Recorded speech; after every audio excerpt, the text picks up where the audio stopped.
really important, don't be shy. So if we do any writing exercises in these workshops, again, it's a safe place to be, open and transparent and vulnerable and share kind of your ideas and thoughts with the group.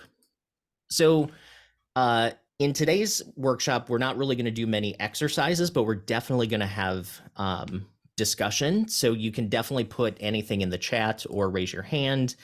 And please try to stay on topic as much as possible, just to respect, the other attendees. So with all of that out of the way, let's talk about collaboration. So the first thing I wanted to do is remind everyone that you can find collaborators in the online community at athomesongwritingcourses.com. So it's free to sign up for the community. There's a place where you can post songs for feedback, not only from your peers, but I try to give feedback on songs there as well. Also, you can connect, and there's a list of collaborators, people who are open to collaborating. In one of the posts, I have a link to a spreadsheet where people have listed sort of what they're looking for, what they do, and just ways to get in touch with them. So definitely check that out if you are looking for ways to collaborate. So what is the goal of collaboration? So collaboration is working together and basically co-writing songs with other people. I think the number one goal is to write the best song that you can in a group. And I think sometimes co-writers forget that it's really about the song, right? Like you're there to service the song. I have to admit that there's been times where I've gone into co-writes where I want to try to prove that I'm a better songwriter, or I want to prove that I have good ideas, or I want to prove that I know all these things. But those collaborations don't become as successful as if you go in not about yourself, but go in about the song. You want to be able to tap into the talents of each co-writer. So all of us have strengths and weaknesses. And this is something that as you start to think about collaboration, really take an inventory of what you think you do really well. So within the world of songwriting, there are some people that are really good at lyrics. There are some people that are really good at melodies. There's some people that are really good at coming up with just ideas or hooks. Some people are track people, they make tracks. Sometimes they're a great musician that can bring to life a chord progression.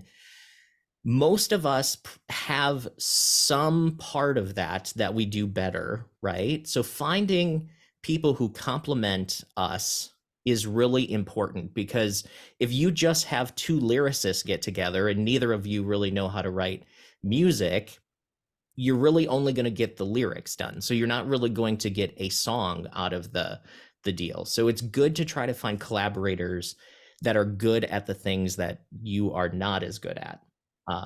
And again, sometimes people are just really good at coming up with ideas, or maybe they're really good at spotting when things are wrong. I think that's a really valuable thing to have within a collaboration as well.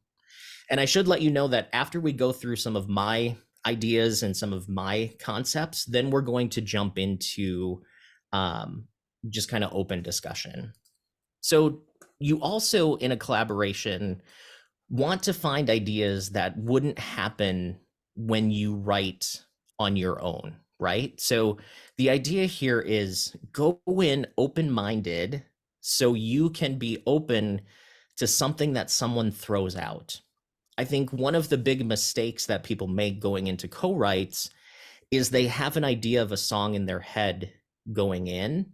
And I think the more you can go in and try to bounce ideas off of each other, that's when the co-write really becomes the most effective. And of course, the goal is to have fun.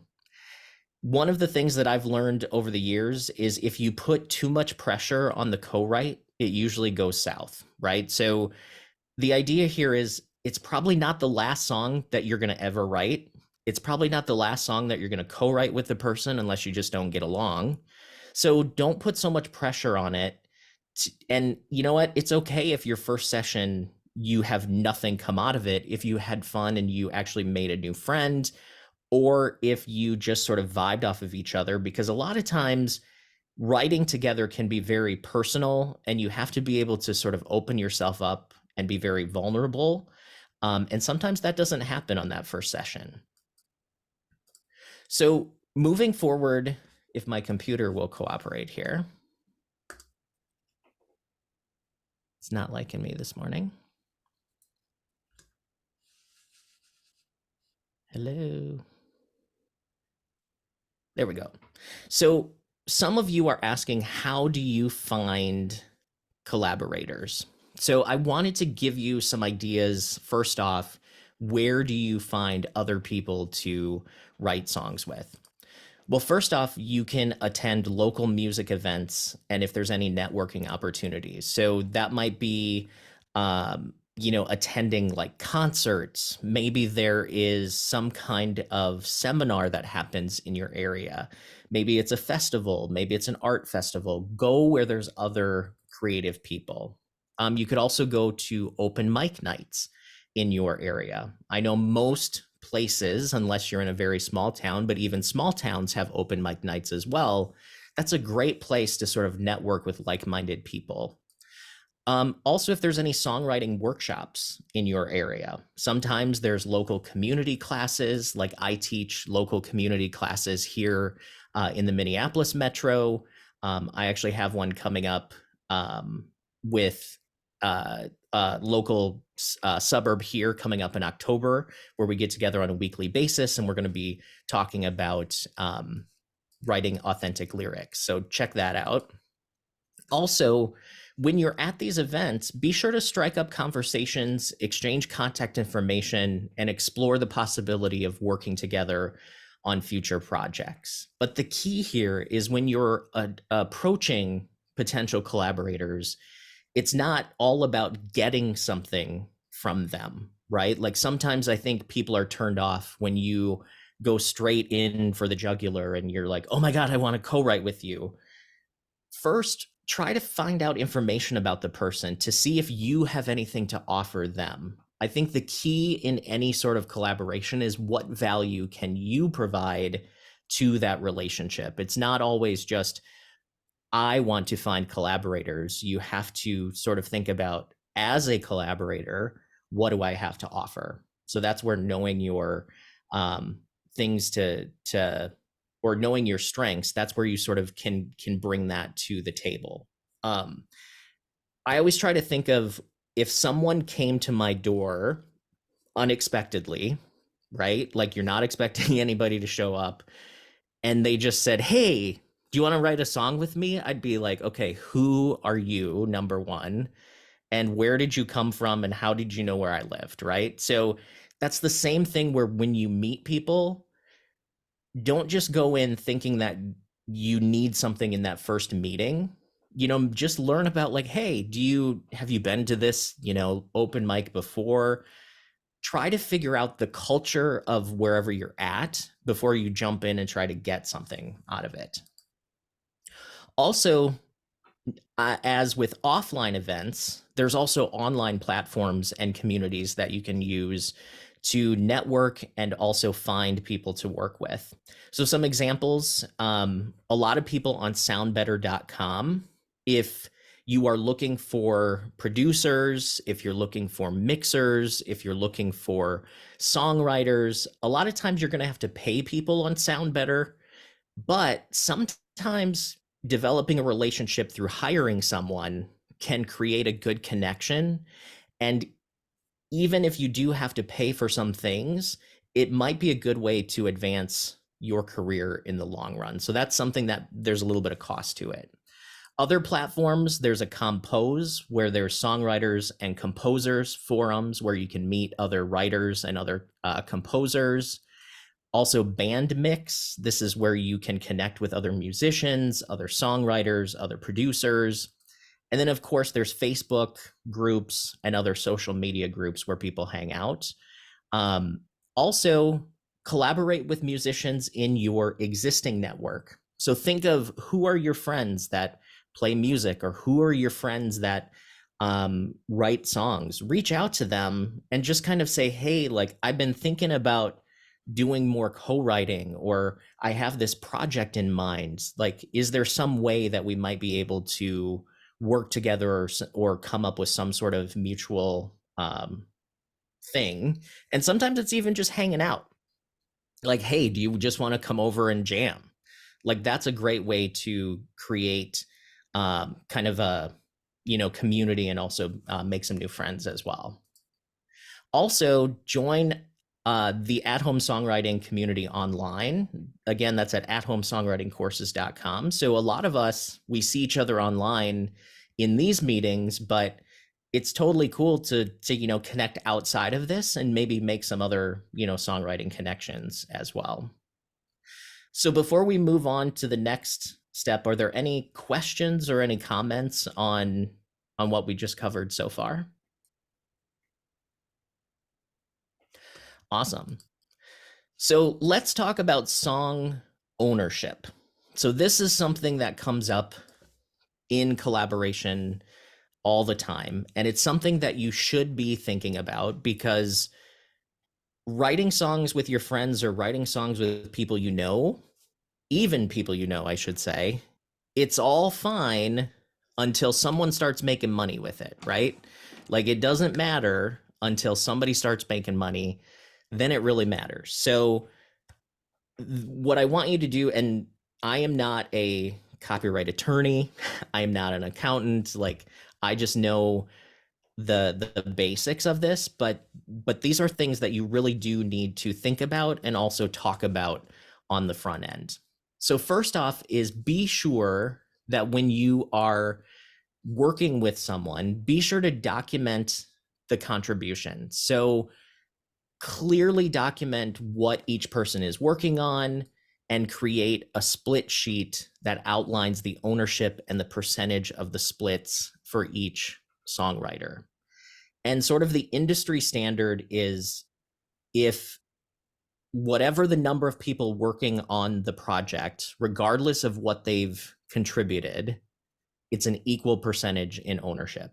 So if there's 4 people, each of you get 25% of the song, unless you negotiate different splits.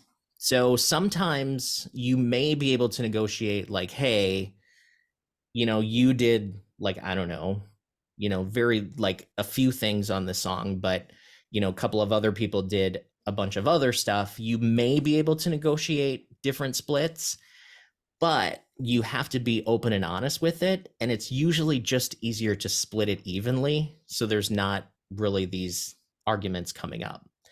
But the key here is, make sure that you have mutual agreement on the front end before you even start writing, because it's really easy to get further down the process and then start to fight over who did what and who owns what. It's much easier to have a split sheet that everybody signs, or everybody replies to an email that says, we agree, this song entitled blah, blah, blah, written on this date by here's the people. We all agree that this is, we all evenly split it. So that's something to do up front. Haley has a question. Haley, what's your question? Yeah, my video's off because I'm doing my morning routine. I figured people don't need to see me brushing my teeth, but I'm someone who's just getting into songwriting in general. Like, I've hardly even written my own song, but I just thought this would be useful information. But so my question, I guess, then is, um, like what you just mentioned about kind of getting that out of the way and who contributed what, and like, is it is it fine to like still talk about that if you're truly just kind of like doing it for shits and gigs, like the first couple times? Like, I've never co-written a song with someone, but it's something I'd like to do. Do I think that it would immediately like be something that would make money? No, but like, I guess my question is, like, how soon is too soon if your experience with co-writing is like pretty much very minimal? Is it something that you reserve for like once you've had a bit more experience under your belt? Or like, just curious what your or anybody else's thoughts are on that. I'd be curious to see what other people think, but my thought on it is, like, even if you're it would make you seem like you're a little bit more serious if you said, "Hey, I know we're just writing this for fun, but um in the like long shot event that something happens with this, are you okay if we just split this 50-50?" Right?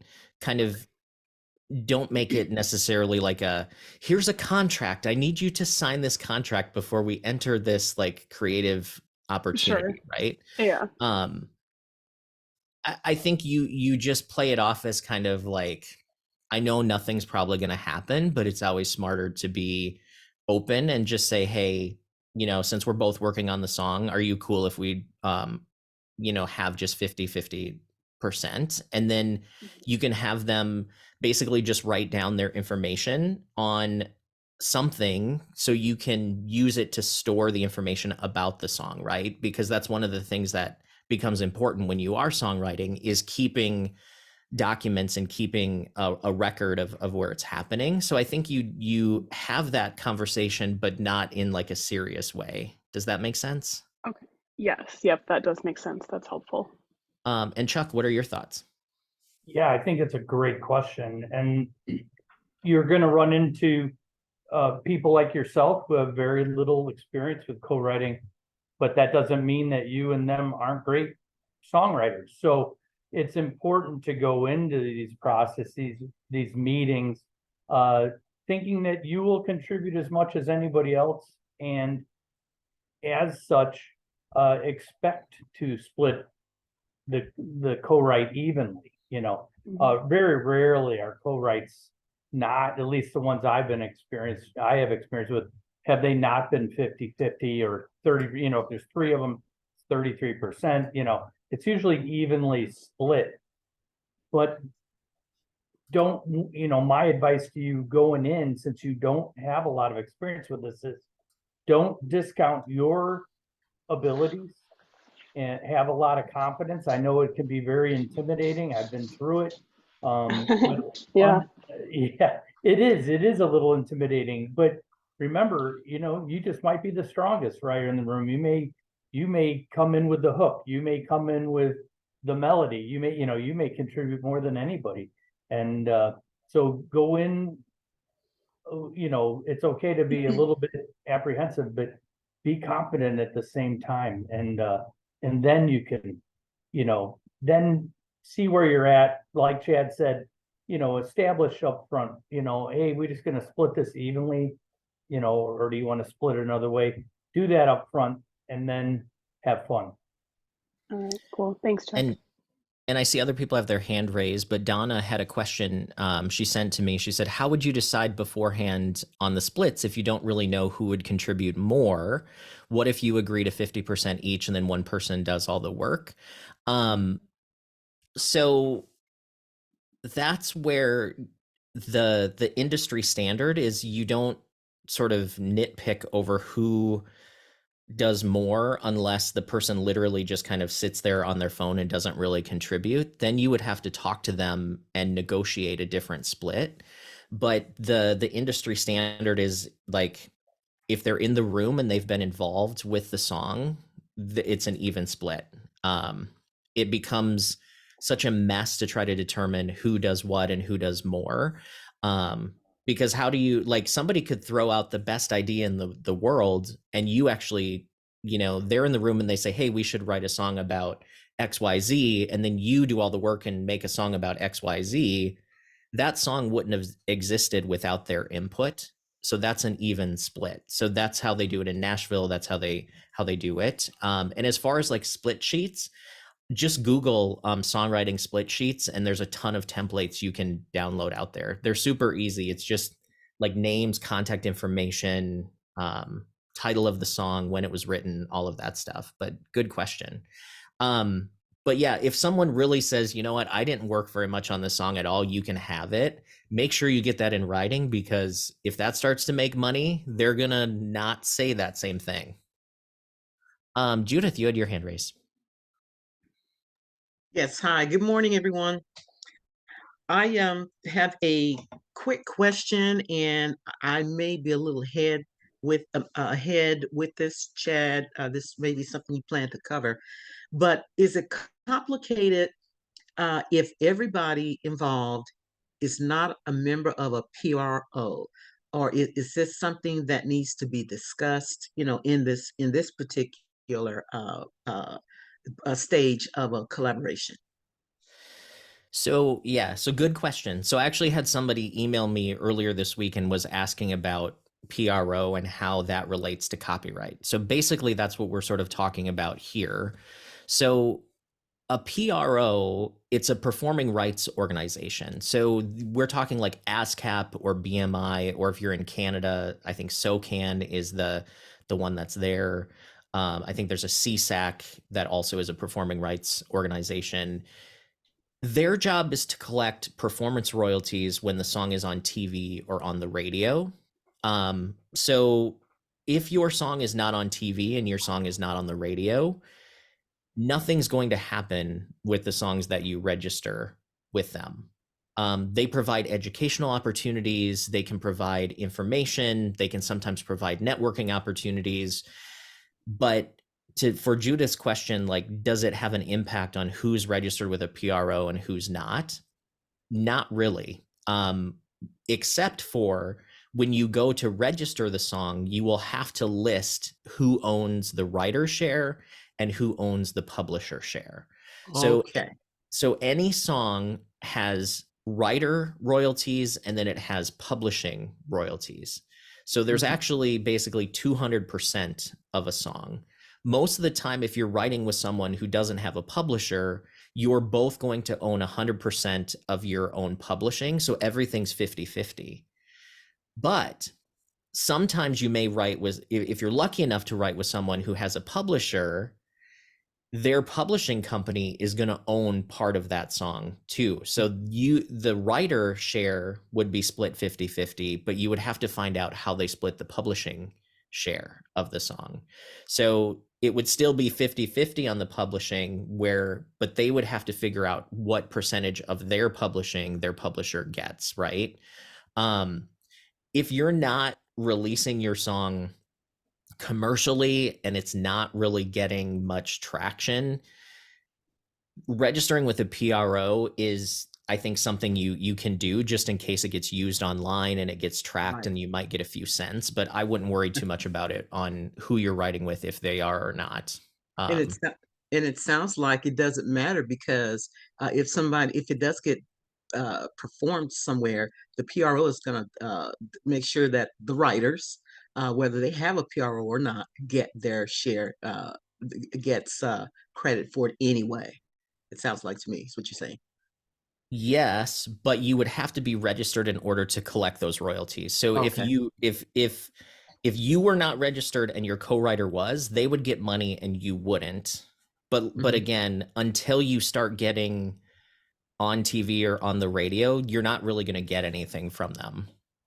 Okay. So I would think, and you tell me if you agree, it would just be a good idea just to have it, better to have it and not need it than to, what is it, need it and not have it and all that kind of stuff. Yes. I think that's how they say Yes. it. Okay.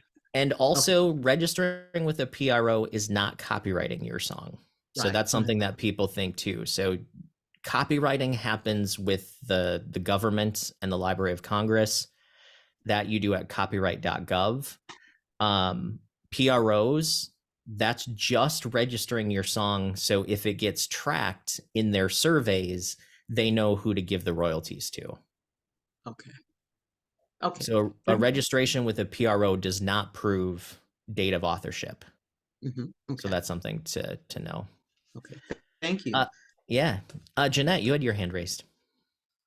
Yeah, I was something similar with me with what Haley said earlier about how do you figure when two people collaborate if they're going to get something out of it. What I'm trying to say is I've worked with other writers, but we've never come to that conclusion either.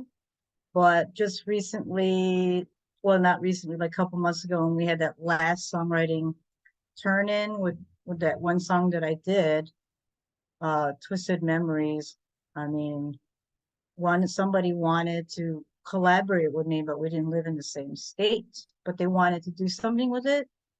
And I thought, I didn't think nothing of it, but just a little part inkling of me just thought, well, like, because it was like my song, and I don't know, like, if they, I don't know if they ever finished because I never got a hold of them after that. And so you get to a point where you think, so if I let someone do something with my song, you know, I always think about copyright and all that other stuff. I thought about that too, you know, and I'm thinking, how does one decide when to trust, or not to say not trust, but like when to be comfortable sharing your song, to have someone do it when you already had producers do your song. So I don't know. I just thought about that. Yeah. So, I mean, that's the thing. If you write a song and someone says, "Hey, I want to help you finish it," if you let them do that, that means you're letting them take co-authorship of it, right? However, if they take it and they don't do anything with it and you don't ever hear back from them, it's also usually okay if the song existed prior to them to say that you've sort of withdrawn permission for them to work on it, right? Like, but I think that's the thing you have to decide as a writer is you have to decide, are you comfortable? And you said the word trust. Yeah. Songs are your babies, right? Like you don't just throw them around and somebody just reaches out to you and you know, they say, "Hey, I want to help you finish the song." Like sometimes there are people out there that just kind of, maybe your song is really good and they just want a cut of it. And that's a really easy way to get a cut of it. So I think I love what Chuck said with Donna, to say, like, don't underestimate the value of what you do, because your songs may not be worth anything right now, but we all know that people have made fortunes off of songs, right? So there is value within it if it goes to the right place. So I would just be careful on who you're collaborating with. And you brought up a good concept too, when you're working with a producer. Make sure you're very clear with your producers that this is my song. You are producing it. You are not co-writing it unless you ask them to co-write it, right? Because then you can get into ownership questions with the producer as well. Yeah, the collaboration with the producers went really well. I trusted them Yeah. because I just knew from off the bat it was pretty mutual. It was just the outer parts of it was just a first time random thing, and I just thought, just bring it up for the first time, because I'm usually pretty careful about it, but it makes Yeah. sense. Yeah. Thanks. Neil, looks like you got in to join us. Welcome. Thanks, Chad. I apologize. My apologies. I had an issue. So I apologize to everyone. Thanks so much for having me here. I'm excited to hear from everybody. So Yeah, so we've got a few questions. We've been talking, Neil. We haven't got into the do's and don'ts yet. We've been talking about splits and how do you decide on splits. So we'll see what the other questions are here, and then I'd love to hear your perspective on how you work with that, Neil. So Adam, what's your question? I just had a quick encouraging word to whoever was asking about when's the right time to collaborate. I read something recently that really put it succinctly. When two people get in a room to collaborate, they are two collections of ideas, two imaginations carving out the story, two jukeboxes of influences, and two lives of experience to draw from. Now, I mean, that is so perfect to me, because really that's what it comes down to. It doesn't matter if Bach and me got in a room together, we could find some common ground. We have different taste, we have different life experience. So it's all about, I mean, as far as raw musical skills go, obviously you need some kind of foundation there, but you really, I mean, some of our favorite songs are written by people with way less skills than, say, Chad or me. And Chad and I love these songs and study them. So it really just comes down to tapping into, yourself, and that's it. That's what we're doing here. It's not rocket science. Awesome. John Mayer says songwriting is not rocket science, it's harder. Because rocket science you can figure out with math. songwriting not quite as easy. Wow. Neil, what are your thoughts on splits, and when do you bring that up? And well, first off, I should introduce Neil to all of you. So Neil is a professor of songwriting for Berklee College of Music. Neil was one of my instructors a few years ago. We'll just say that. I took, I think, writing hit songs with you, Neil, and then there might have been another one, but so Neil actually created Berklee's curriculum on collaborative songwriting. So Neil knows all about this. And Neil, do you want to kind of give us a snapshot of what your musical and songwriting history has been as well? Yeah, sure. I can give you just a quick overview, and if we have time, I can go into more details later. But yeah, I've worked at Warner Chapel through doing like A&R and signing songwriters and working with songwriters. Worked in Nashville, LA, London, New York, all these different places, and doing a lot of collaboration. And what's I think all of you are so lucky to have what Chad's doing, because Chad is brilliant. And when I started out, there was nobody even talked about collaborate. Like everybody said, you got to collaborate, and they throw you in a room, and like you didn't even know etiquette or anything. And it was intimidating when you're sitting in the room with signed writers and you're like, what do I do? So you've got a great opportunity here. But I've been fortunate enough to have some of those experiences through Warner Chapel. Was a great thing. I worked up from an intern, listening to songs, 8 hours a day, working in the tape room, working in the creative staff, and again, signing writers and working with professional writers and working their catalogs, and then bringing their songs to me and coaching them through you start developing your ear for what can get cut, what can't. But through all of that, collaboration is just the key to so much. Really, I think we might get into it later, but collaboration goes outside the room. Everything's a collaboration in the music industry, whether you're a solo artist or not. But as far as kind of going into splits, really important. Just to give a little history, like back in the day, and I don't advise this, like from my year, people went into there was an unwritten rule that if you walk into the room, everything's divided evenly. And so I still feel that's the easiest way to do it, and probably the most equitable way to divide a song. That still kind of holds true in most of Nashville. Now in LA, you'll see everything across the board.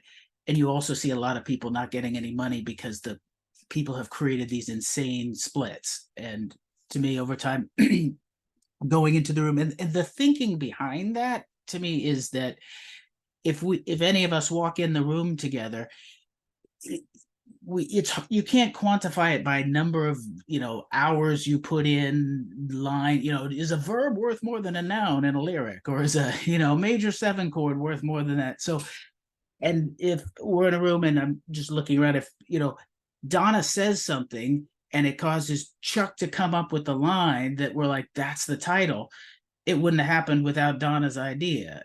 So the magic that happens in the room, it's split evenly. So if you're kind of with people who've been around, that's kind of the understanding. But for the sort of contemporary world, like Chad says, have that laid out ahead. You need to know what that, you want to be clear with that, about that up front, and discuss, hey, what are the splits? You can sign a split sheet if you need to.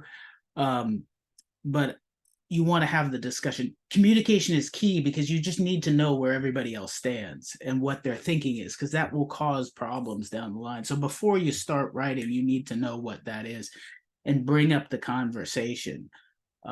So if that, some of you might feel that's probably, it seems awkward. It's sort of, it's sort of almost like a prenuptial agreement or something. We're going to write a song, but have it laid out, because you'll save yourself problems. And really the reality is, if you get that down, just say, hey, this was my idea of what I thought the splits would be, and what's your thinking? Okay, just get it clear out of the way. Now we can focus on music, is really, to me, the important part. But I would say, unless there's some overarching reason, split everything evenly. You're just not gonna, eliminate lots of problems. And if you come in with something else, if you have another idea, present it to somebody. It may be off-putting, but at least have the conversation. Communication is key. So Donna had another question, said, when you write a song and you bring it to other musicians who add their own take or they arrange it differently, should that person or people be considered a co-writer? So that would be, I think, similar, Donna, where if you took your song to like a demo producer, they really aren't a co-writer unless you agree on that. A lot of times when you're taking something to someone and you're paying them to do something, they don't have a right to ownership because it's a work. You're paying them to do it, right? So you are the one who's paying for the work, so you own the work. Unless, that's why you got to read, if they make you sign anything, that's why you have to read everything super carefully, because yeah, so you just want to make sure. Awesome. Well, let's keep rolling here now, moving into that's sort of the front end. Now let's talk about the collaboration do's. So these are things that I feel that you should do when you're collaborating. We'll kind of go through these and then we'll open it up for discussion again. To start off with, perfect timing, Neil. Neil said, communication is key. Make sure that you maintain that open and honest communication throughout the whole process to make sure that everybody's on the same page. This even comes down to the song itself, right? Making sure that you have the same vision for what you're doing becomes really important. If you are writing a song, or if you think you're writing a song for a country artist and your collaborator thinks you're writing it for like a rock artist, you might be not going down the same path here. So make sure that you understand and you communicate clearly kind of where things are going. Also, set goals and discuss your goals and your creative direction, and like discuss what your outcome, what you want it to be with your co-writer. If you go into a writing session and you just really want to see what happens, make sure that your co-writer understands that, hey, we're just writing a song here. We'll figure out what to do with it later, right? But if you're going in like, hey, I need to write a song because I'm pitching it to someone, make sure that your collaborator understands that, and number one is okay with that as well. So making sure you're communicating. Also, be sure to respect each other's ideas. So treat each other's ideas with respect. Try not to shoot everything down. Like, this is where you have to go in with such an open mind in collaboration and not trying to write your song, because if you just wanted to write a song, you could write a song without somebody else, but make sure that you listen to different perspectives, different approaches to songwriting. Sometimes it can be even the actual act of songwriting. Like, someone might have some goofy ritual that they do in the corner, and that's how their ideas come up. Like, pay attention to, whatever spell they're casting and see if it's something you want to try. I think as well, within the collaborations that I've been in, I think it's important from a logistical standpoint and just from the writing process to start combining words and music ASAP in the process. So I have been in writing sessions where we spend way too much time laboring over the chorus or laboring over the first verse, and we never get anywhere, and it never really becomes a song because we never really start marrying words and lyrics together. I think the co-writes that I've had the most success are where we start putting it together as a full song early in the process. So that's just one of my words of advice from my experience. Also, foster a creative environment. Like, make sure that where you're writing is a good spot to write. Like, maybe in the middle of a busy Starbucks, not the best place to get together and co-write. Like, usually it's kind of like, maybe let's set some mood lighting. Let's make sure we have comfy places to sit, make sure there's snacks. I think snacks is probably the most important thing for me. But really just make sure that you're chill. Also, be sure that you share responsibilities. So as you are sitting down in the room, as you're writing, make sure that you're sort of splitting things up and you know, talking to your co-writer about like, hey, you know, I like, I'm going to do this part, I'm going to, you know, do another part, and try to have kind of that balanced collaborative effort, but don't wall yourself off.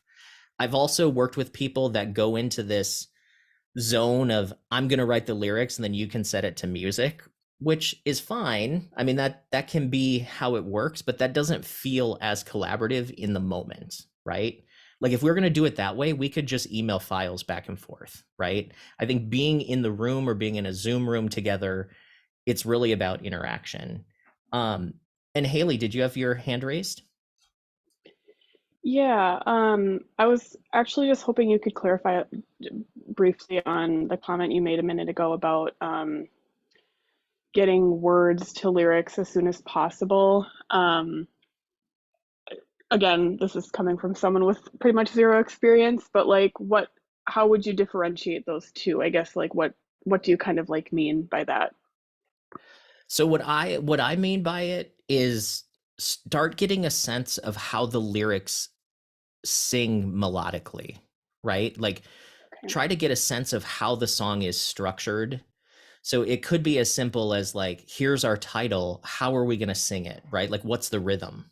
You know, like maybe that's the title, is what's the rhythm? So is it like what's the rhythm, or what's the rhythm? Like how is that going to fit together, and what are those sort of lyrical patterns? Because I think for me, in my experience, it advances the process so much, because it's almost like it sparks more creativity when you start hearing the words coming to life, if that makes sense. So it's not that you're like, it's not this thought out process, like now we're setting this word to music. It's more like, yeah, we could maybe sing it like this, right? And then the co-writer could be like, well, what if we did that? And then we could, you know, take it higher on the end. You know what I mean? It kind of adds that other level of creativity. And Neil, I don't know, does that make sense to you? Sort of that, have you experienced that as well, Neil? Yeah, so I definitely connect with what you're saying. I mean, you know, and like, and as you know, different people do different things, but to me, that fundamental, there's a thing I talk about in the collab class for Berklee, I call birth it, then work it. And it was one thing I really learned from other collaborators when I was fortunate enough to early on to get in the rooms with, I will say, like with people I had no business being in the rooms with at that time, but that's kind of how you learn, and just amazing writers. But and if you, and how many people watch like Songland or something like that? Have you seen any of those shows, Songland?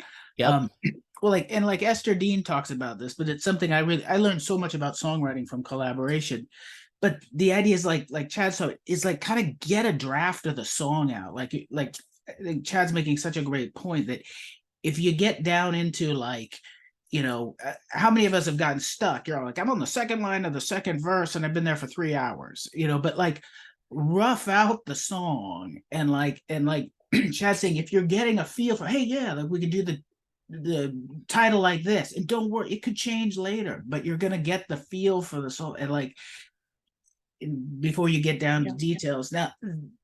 Now some groups that, like if you're like the Max Martin camp, they'll sort of do the same thing, but they might save lyric for last, but they'll get a whole melody going, but they'll work out, they're still really doing what Chad's talking about. They'll rough out the whole song and then tweak and tweak and tweak, and they might add lyric later. But Okay. getting a feel for it, I think, is so important, because there's a term that's often used in the rooms, which it took me a while to kind of understand, that it's like, you know, what's the heart of the song, or and that kind of relates to like, what's the fundamental message sort of beneath the story, but that heart of the song sort of informs everything. You're like, oh, it's this kind of groove, it's this kind of feel, you know, it's like, oh, this is a song about, you know, joy, or it's a song about, you know, feeling betrayed. Oh, well, that's going to inform everything. And like Chad's talking about, once you kind of hone in on that, you can rough that whole thing out and then clean it up later. And otherwise, I think you like you say, you can get bogged down in the process. And I love Yeah, that. Oh, sorry. Hey, go ahead, Haley. Oh no, I thank you for your guys' commentary. That's helpful because I feel like I worry so much about, well, if I don't have lyrics in place already, this will never work. It would never work. But that's helpful because I feel like I'm better at kind of coming up with the feel of a song and kind of like how I want it to come across versus like the specific lyrics. So yeah, it's good to know that that's fine. And that's why Yeah. you're with If other that's people allowed. too. That's why you're like, hey, I feel like this. And something, hey, what do you think for words? Like let somebody, like play to your strengths. And that's why we collaborate. If we were going to do it all our own, we wouldn't be in the collaboration. So I that's love great. Yeah. I love that you said birth it and then work it. That's a great saying. How I've heard it, Neil, is get it written, then get it right. Like, Yeah. you know, Exactly. It's like if you get too bogged down in the detail, you're tweaking the details when you don't even know the bigger picture. It's like I've people, and Chad, you probably know this from the classes too, because you're a brilliant critiquer as well. Like somebody could bring you something and they'll say to me like, I'm thinking about the second line and like if I should change this or that, and you're sort of like, I think we have to get to this more fundamental. It's like we can tweak that all day, but until you get what is the song about, yep. that detail is like going to be, who knows. I think that's what I tried to tell some of my students is it's not about saying the right words, it's about communicating the right meaning, right? Like it's not about the exact words necessarily. It's more about how does it all work together to communicate what the song is about, like what you said, that heart of the song. So that's great. Chuck has a question, then I'll come to the people who have hands raised. So I think this is a question for you, Neil. So when you are in a writing room, do you normally establish, like Chuck's question was, normally you establish early on whether you're writing from a title, a hook, or a melody. So is that kind of what your thought is kind of like, where are you starting from? I mean, you got to kind of get that figured out. Kind of, it can totally vary, and I think going back to what Chad was mentioning earlier, I think it's important to, and sometimes and I just step back in case this question comes up. I often get the question, "What's better to start from?" Like should we start from a lyric? Should we start from just real? Every day in the industry, songs are being started from anything, from a drum beat to a concept, to a lyric phrase, to a melody, to a chord progression, to a groove, to somebody burping. And it's like literally all those things. But yeah, if we haven't, it can depend. I mean, sometimes a session can start from like a friend shoots you a little track and they're like, hey, you want to work on this? Oh, okay, cool. So then there's a place. But if you're walking into the room, it's often people are shooting out some ideas. And really what I always say, what you're looking for is something that excites everybody is the key, that like everybody's into. And like if there was 4 of us in the room and somebody says a title and we're all, okay, and then somebody else hums a little melody and then we're all, oh, and everybody goes like, just find the thing that everybody's excited about. But you can start a session, sometimes it'll be like, hey, let's throw out some titles. Or a lot of times it's like, what do you got? Oh, I got this little chord progression. Oh, I got this little riff. I got a melody I don't have a lyric for. Or I want to write a song about such and such. And one more step back, I think, which relates to some of the questions people were saying. I can't tell you how many sessions have started by a conversation, because a lot of the times you're going to be put into a room, whether it's your publisher puts you there or you're going to walk into a room with people you've never been in the room with before, and you've got to open your heart and soul and be vulnerable. And a lot of times just getting to know one another, like creating, like that slide you had, Chad, was so great about like creating that environment that we feel safe to operate. Because I mean, how many, like songwriting, you're opening up your soul to somebody, so it's like, but so often it's just a conversation. One of the guys I love working with, he always, whenever I show up, he'll just say, hey, what's going on? What's happening? And I start telling him about stuff. And he's like, oh, what else? And I start to say something, and he stop me. Hey, what was that you said? Hey, let's write that. He's like, let's write about that. And so then we'll go. So I love what you said about it's something that excites everybody. And sometimes that takes a while to find it, right? Sometimes you really do just have to keep Yeah. throwing out stuff to say that. So that's awesome.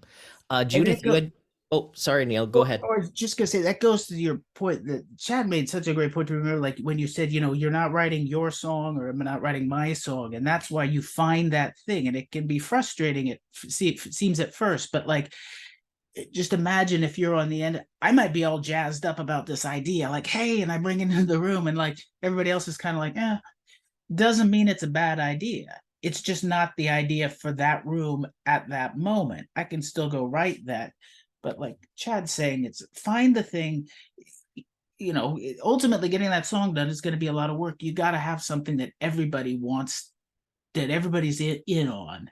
That's going to be the magic, because then everybody's going to bring their talent to the same vision. So search for that. Anything that doesn't, you're gonna spit out more things that get kind of passed on than then everybody will be excited. But you're looking for that moment, because in that room you've got this group of people that you don't get when you're on your own, but you're looking to find that thing that makes everybody go, yeah, let's do that. Okay, now you've got a shared vision and goal. If you don't, somebody's along, nobody wants to be writing a song they don't want to write, so. Absolutely. Judith, you had your hand raised.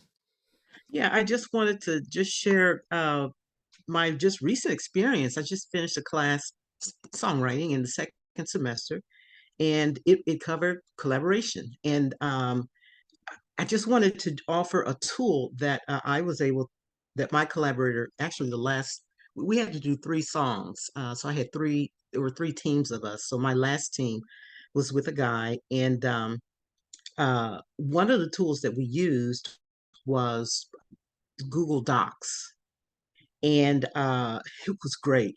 Um, we came together. Uh, it was in Google Docs, and that's where we said, okay, what do we want to write about? And so, we shared where we were in life, and we both decided we wanted to address a social issue. And so, because I had been thinking about, just heavily on me, and found out it was heavily on him as well. So we sort of used Google Docs. I had already started writing lyrics. I knew I wanted to write a song about it, and so I just put my stuff in there. We left. I left rooms because I started it actually. I left room for him to fill in. I put in my lyrics, what I had written, and just left room for him to put in whatever. And so we ended up with a lot of words, a lot of things we wanted to say. And then we said, okay, where are we as far as, in our experience, abilities? And I'm always the senior in the room when it comes to going to school. And but anyway, I had the most experience with the music part of it, and he didn't have as much as I did, but that was fine because we both came to a happy medium. And it was from that point we decided, okay, this is the palette we're going to use, a palette of chords, palette of the music composition part of it. And it was equal. It was something that we both could deal with. And we wrote down our palette of chords. We're going to do this in minor, are we going to do a lot of these extended chords? He just wasn't there. That was fine. We dealt with what he could do and what I could do as well, but it was done in Google Docs. And it was also there that we were able to put in our links to music that was written about, this social issue, uh, songs that I grew up with a whole bunch of them. And he's younger, but he has his list of stuff too. And so we brought Mhm. all of that together in Google Docs. It was amazing. I couldn't believe, and we didn't even meet each other face to face. It wasn't on Zoom. We didn't do telephone. We didn't do any of that. And it turned out great. So all of the points that you mentioned, Chad and Neil, as far as the do's of communicating, setting goals, respecting where each of us were. We shared responsibility. It happened to have been a song where it was equal input. It was equally uh, contribution, and it was creative environment. and it came together quickly. We did the lyrics, we had our chord palette, and it was great. It's everything you've mentioned. So yeah, I just wanted Awesome. to share that. It was awesome. Awesome. Thanks, Judith. Jeanette, you had your hand raised. Oh yeah, I just wanted to add to what Neil said earlier about the big picture. It's definitely helped me because I've heard a lot of writers when they talk about writing music together, how do you put the melody and the lyrics together? And I think what's helped me is the concept. As soon as you got that right, it just makes things smoother from my experience. And then also you said earlier, Neil, about conversations. There were so many instances where it's like, oh, what did you just say? And that's truly, I could totally relate. And that's truly helped me a lot. And then finally, also, what Judith said earlier about Google Docs. I just started organizing all my lyrics in Google Docs because I can't tell you how stressful that was. So it's truly helped me a lot. Yeah, no, Google Docs, that's where I keep all of my stuff, not only for collaboration, because then you can share it with people and they can add and they can see sort of what each other are working on, but it's great to have it stored in Google because then you can access it from anywhere, right? Like you can, if you're on a different device or if you're in a different place, you still have access to all of that stuff. So great comments. Let's go back to talking about some more do's. One of the things that Neil kind of touched on, and I think is very important in the process, is really be willing to compromise and embrace that concept of compromise and know that it's our song, right? Like it has to come together as our song. And most everything should be in service of the song. And there's going to be times where you will want to die on the hill for your idea, but there's also times where just let it go. Like, does that rhyme that you've got your feet dug into the dirt on, does it really matter in the long run? Just really try to find middle ground and try to, come to some sort of an agreement. Not always easy. Sometimes co-writers will actually argue. I've been in situations where I have worked in the past with artists where we've had to end sessions sometimes because we get so frustrated with each other. But in the end, it's not personal. It's just if the emotions get there, the relationship is more important than the song. Don't sacrifice the relationship for a song. Just if it's not working, set it aside for a while and then come back to it when you have a cooler head, because normally if you get worked up, you can't think creatively. So that's something to think about as well. I also think in a collaboration, I put find the title as soon as possible, but what I think I mean by this is find the hook, find the heart of the song. What is the song about? Find that as soon as possible, because that way you're all writing the same song. If you don't have the clear direction and the clear sort of like North Star, it's really easy to get bogged down and maybe even trying to write two different songs that you don't even realize you're writing two different songs. Other things on the list too, give constructive feedback. If you do hear things and you want to give feedback to your co-writer, really make sure you're doing it in a constructive way, be supportive, focus on the improvement of the song rather than just trying to be right. But again, try to keep it in the sense of try not to be too over constructive and giving too much feedback either, because that's a quick way to turn off your co-writer as well. One of the things that improv actors do is they do this concept of yes and, where if somebody throws out an idea, you basically run with it and say yes and, blah, blah, blah. Try to do that instead of saying no to ideas. Be receptive to trying new ideas and new genres. If it's outside of your comfort zone, I think that comfort zone is something that even co-writing in itself a lot of times is outside of our comfort zone. A lot of us like to write on our own. So really going in without an agenda is really important, I think, in the co-writing process. And again, we talked about this in the beginning, but utilize each other's strengths. Identify what each collaborator does the best, and then try to leverage that to enhance the process. And again, have fun. Try to enjoy the experience and let that sort of joy and fulfillment come through in the work.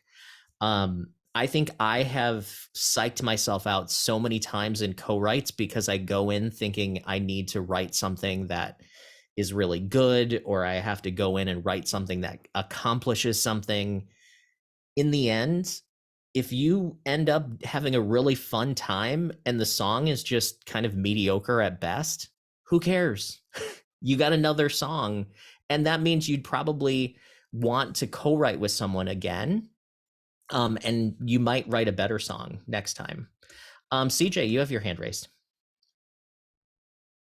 Hi, Chad. Can you hear me? Yep, we're good. Okay, great. I wanted you to say something, a little something perhaps about the Nashville style of writing. Everybody thinks they have to go into a room and write a hit song in 3 hours. And I think it puts a lot of pressure on people, and then they can't really do a good co-write. You know, they can't really Yeah. relax. And I just find, you know, through reading more and more about my hero songwriters, that typically that's not the way it's gone, you know, for people. They need to live with the song for a little while. So you just want my thoughts on that topic? Mm-hmm. Yeah, I mean, I think from some of the Nashville writers that I have talked to or seen recently, if a song is going well, they will get a good chunk of it done in probably 2 to 3 hours, but they might finish it in another session. I think when you're writing songs as like a staff writer, I think that's a different level of that's your job at that point, right? So you are almost kind of a song factory. You're almost kind of like, it's your job to turn out something that's hopefully commercially viable. Do the best songs come out of that? I mean, hit songs come out of it. Does that a hit song mean it's a best song? Not necessarily. But I think it comes down to what you're comfortable with. I don't think you should feel bad not finishing a song in a few hours. If you spend 3 hours and you don't have a first verse, then I think there's a problem. But other than that, I don't think the amount of time doesn't really matter the quality, because you could also write a song in 20 minutes that is really awesome, you know. Neil, what are your thoughts on that? Yeah, similar to what you mentioned, Chad. And I worked in Nashville for many years. And yeah, I totally get that pressure, like what you're saying, because it's like, and like when I started there, it was sort of like the time frame was like a day. You get into the room, you'd start in the morning, but you'd be finished by the evening. But you get, and I felt even the lunch break was, I remember looking back, was great because you got what you said, perspective on a song, because it was helpful. Now it's about 3 sessions a day. There's positives and negatives, and I feel like Chad said, you got to find what works for you. And I think that there is something to that like, even like, how many of you have done like one of those like song a day challenges or something where you write a song a day or something? You're gonna write a lot of, you know, kind of garbage, you know, in that, and it's okay, but it will help build chops, and it'll help build. So I think, you know, we're strengthening lots of different skills as writers, and sometimes doing that, even if you don't get the greatest things, you'll be able to get something done at the end of doing that 30 days. You're going to be writing at a much higher level in one day than you were when you started. So I think it's not all one of the, I wouldn't discredit the idea. At the end of the day, you got to do what the song needs. And as well as in Nashville, if you hear like somebody like a Shane McAnally talk about, you know, said plenty of songs, you know, they had to rewrite, and they took forever to figure out what the song was. So I think, you know, at some point, you know, no matter whether it's, you know, whether it's commercial, this or that, it really needs to get up to a certain level to have impact. So I think do what it needs. I'm with you that like I do like different situations. You're a different thing. Like Chad said, sometimes you pop something in 20 minutes. I think of those as blessings. You're like, whoa, thanks. I didn't deserve that, but I'll take it. Other times it sometimes you have to write something for a project and somebody say, I need it in 2 hours. Okay, do with the best, I just say do the best you can in the time you have. The other side of that, I think, and when you balance all these things is, I joke with it. Every song I've ever had a deadline on, I finished. Every song I don't have a deadline on is still on my hard drive unfinished. So, but you can make that deadline whatever you want, and give the song what it needs. But absolutely, I do like having perspective on a song. Like, how many of us have written something, you go to bed and you're like, this is brilliance, absolute brilliance. I'm incredible. You listen to the morning, you're like, and that's okay. But like, also like I've had stuff sent back to me because you have so many appointments that you got, okay, we wrote this one day, a week later it comes in and you're like, what is this? And you realize it's something you wrote with somebody. And then, but you're like, oh gosh, the chorus needs this, and it gets you back to what Chad is talking about. You sometimes write more authentically, which just seems like a contradiction when the song's out there because the ego is gone and now I'm just serving the song. But you hear your own song as a listener and you're like, oh, here's the hook. Oh, we got to bring the hook back here. Oh, that 32 bar bridge might want to be shortened down or something, whatever it is. So give it what it needs. But also I would just say, don't discredit one. I'm big on, because I hear this argument all the time. Some people are like, the best songs are written, in 10 minutes. And then, but it's not like the best answer I ever heard to that was Mike Reed was talking about, somebody said, aren't your best ideas your first ideas? It's the same kind of thing. He said, they are when they are, and it's like, and he's like, you want to hear the first version of I Can't Make You Love Me? And he plays it and it's like, bong, chicka, bong, chicka, dong, chicka, dong, chicka. You can see it. There's a video on it. He tells us. So it took him like a year to finish that.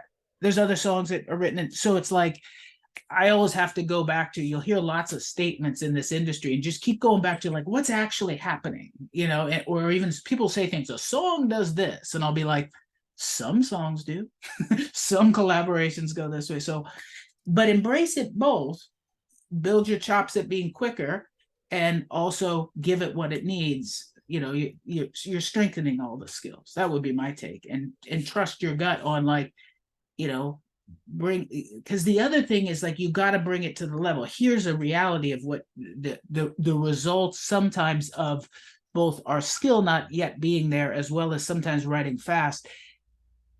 In the industry, this figure has held true for like years, and I just haven't seen it change.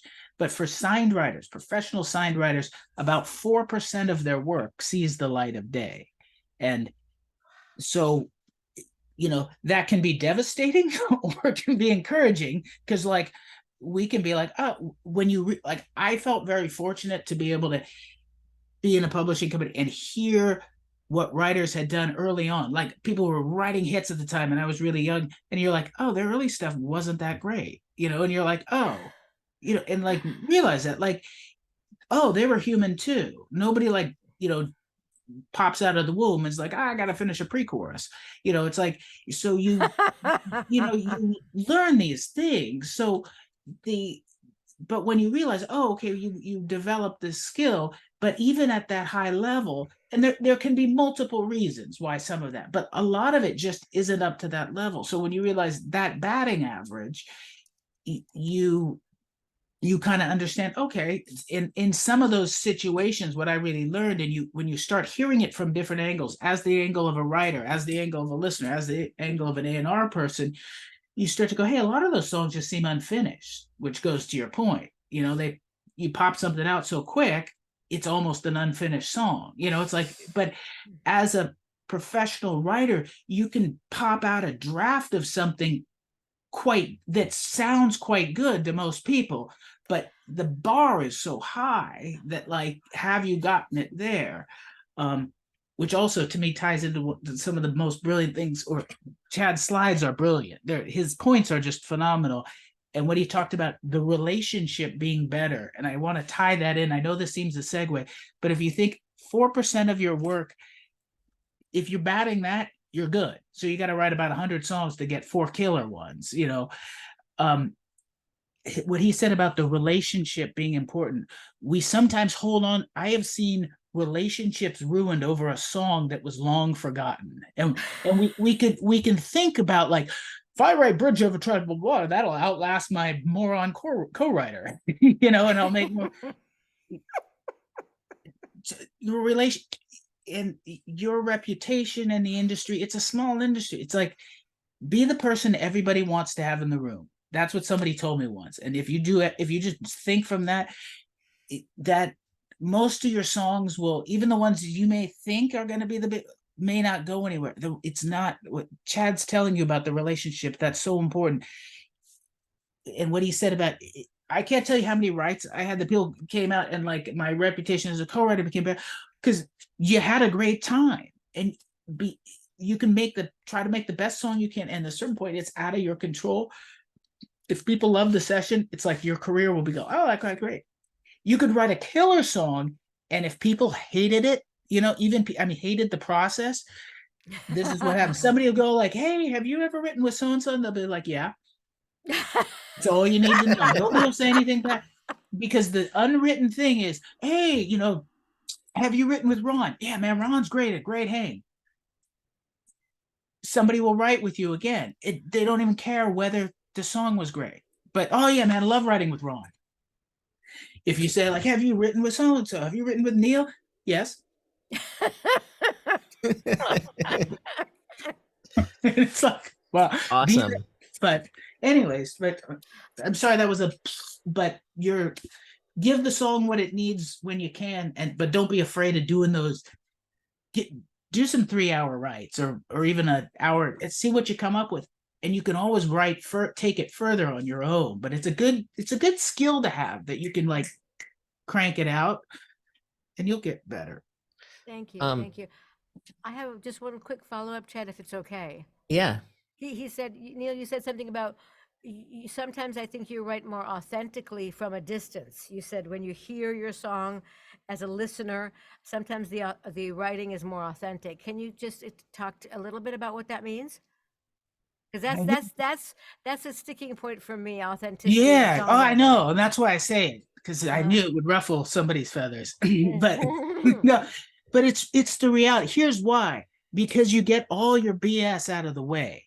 Because we think we're writing authentically, but what you're doing is you're writing with your ego, because you're like, how is this? You can't, and this is not absolutes, but, like, here's the problem. When you write it's exactly what Chad says. You're serving the song. But when I'm too caught up in me, it's sort of like you're writing on social media. How am I going to look? What am I going to, I got to show them, like, trust me, I did this. You know, I went to Berklee brick and mortar, and I was like, I've got $100,000 in student debt. I got to put every damn jazz chord in this song because I got to pay, you know, bing, bing, bing, you know. It was like, what the hell's that? You know, it was like, it took me like 6 years to get a sharp 4 minor 7 flat 5 to work in a pop song, you know. And I was like, so, but the problem is, like, it's actually hard. But when you go out here, and you're actually pouring you in, because I'm not thinking about how do I look? You know, does this song go with my ensemble? You know, it's like you're just going like, oh, what's this about? And, like, I should bring it. In the collaboration class last term, I had, I want to keep some anonymity. Somebody who, easiest way, I'll just say, somebody who was struggling with certain identity issues, being themselves, being comfortable, being accepted, was in the class, and they were writing a song for another artist as one of the exercises. And they said, doing that, I was able to become myself, because by imagining being that artist and writing, I felt comfortable in my own skin, and I could pour that in. And thank me for saying, but if you think about this, because now you're not self-conscious, your job is to say, oh, what's the song? Oh, we're writing about heartache. I'm writing about this. It's more on, it's like, but how do I want to seem like writing about heartache? You know, and it may or Yeah. may not be true, but there's a path there that can be powerful when you just, it's exactly what Chad saw. You just focus in on, oh, Shane McAnally talks about this. I think it was best said in one of his interviews. Somebody said to him, you write a lot of songs for these very manly country guys, and you're an openly gay songwriter. And he just says, it's just pronouns to me, you know. And he said, they're writing a song about love. He goes, I feel love. They're writing a song about heartache. I feel heartache. And so when you get down to that level, like, what's going to make it the best song about heartache? Now I'm not self-conscious about how are people going to think if I say this about heartache, you know? So I get it. that's part of it. But Thank and you it's so not much. to say that your own stuff will be less authentic, but if you can get into that place in your own writing, you'll get something like powerful. You're just like, it's almost the weirdest thing. I say, you have to care so much that you don't care. Like what you're saying, you care so much about the song being right that you don't care what anybody else thinks, because you got to get beyond, like Chad's thing, leave the ego at the door. Because ego is insecurity, and it's, you're thinking about my self-image. It's self-focused rather than really, what did Chad say? I think one of the so many brilliant things he said, my job is to communicate, but when I'm self-conscious, I'm thinking about how am I coming off, rather than, you know, what is a song? Great song. Why do we love that? Because somebody says something, we're like, oh, they're not saying something. We don't listen to a song. I really liked how that artist came off sounding like they were being sincere. I mean, it sounds silly, but you're like, oh, what do we do? Our job as the artist is to be the songwriter. Songwriter is an artist to me too. You say the things people are too scared to say, and you have to say them in a vulnerable way. And so you've got to you're only listening to make it, to say it, Chad is right on it, communicate the best.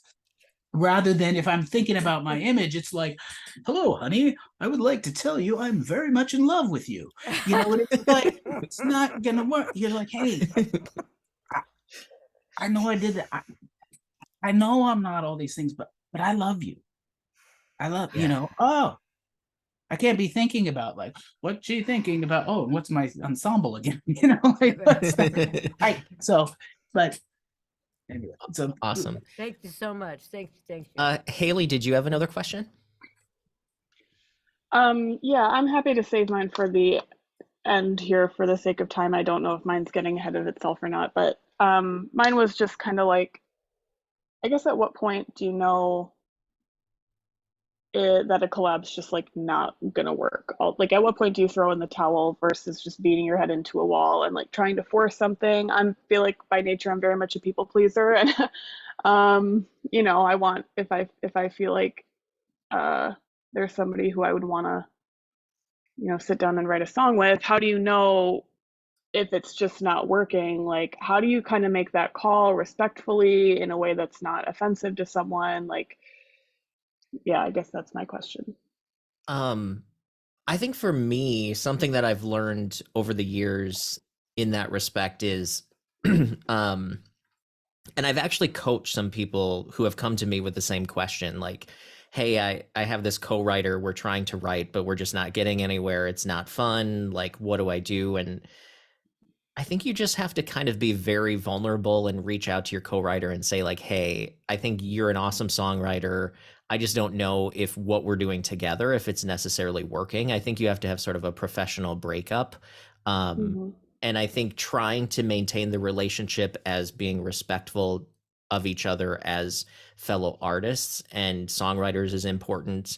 I think how you know when you're at that point is if you really can't stand working with the person and nothing ever gets done. I think you just have to decide I'm just not enjoying this, because there are other people out there that you probably do enjoy writing songs with. So I think just really, if you really feel frustrated to the point where, it's not fun. I think Neil had talked about the idea has to excite everybody, but you actually do and here's the thing. I know in Nashville you get thrown in with complete strangers and they try to find this magic spark. But I would say that some of the, I had interviewed, gosh, I'm going to forget his name right now off the bat, Aaron S. Heiss. He's a producer for Scotty McCreery, and he writes some of the songs of Scotty McCreery.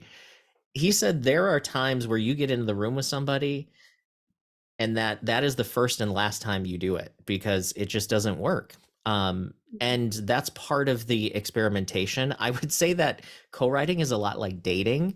You really kind of have to find the person that helps your creativity come out. Like who's the person that really makes you feel creative and the songs kind of come. Does that help, Haley?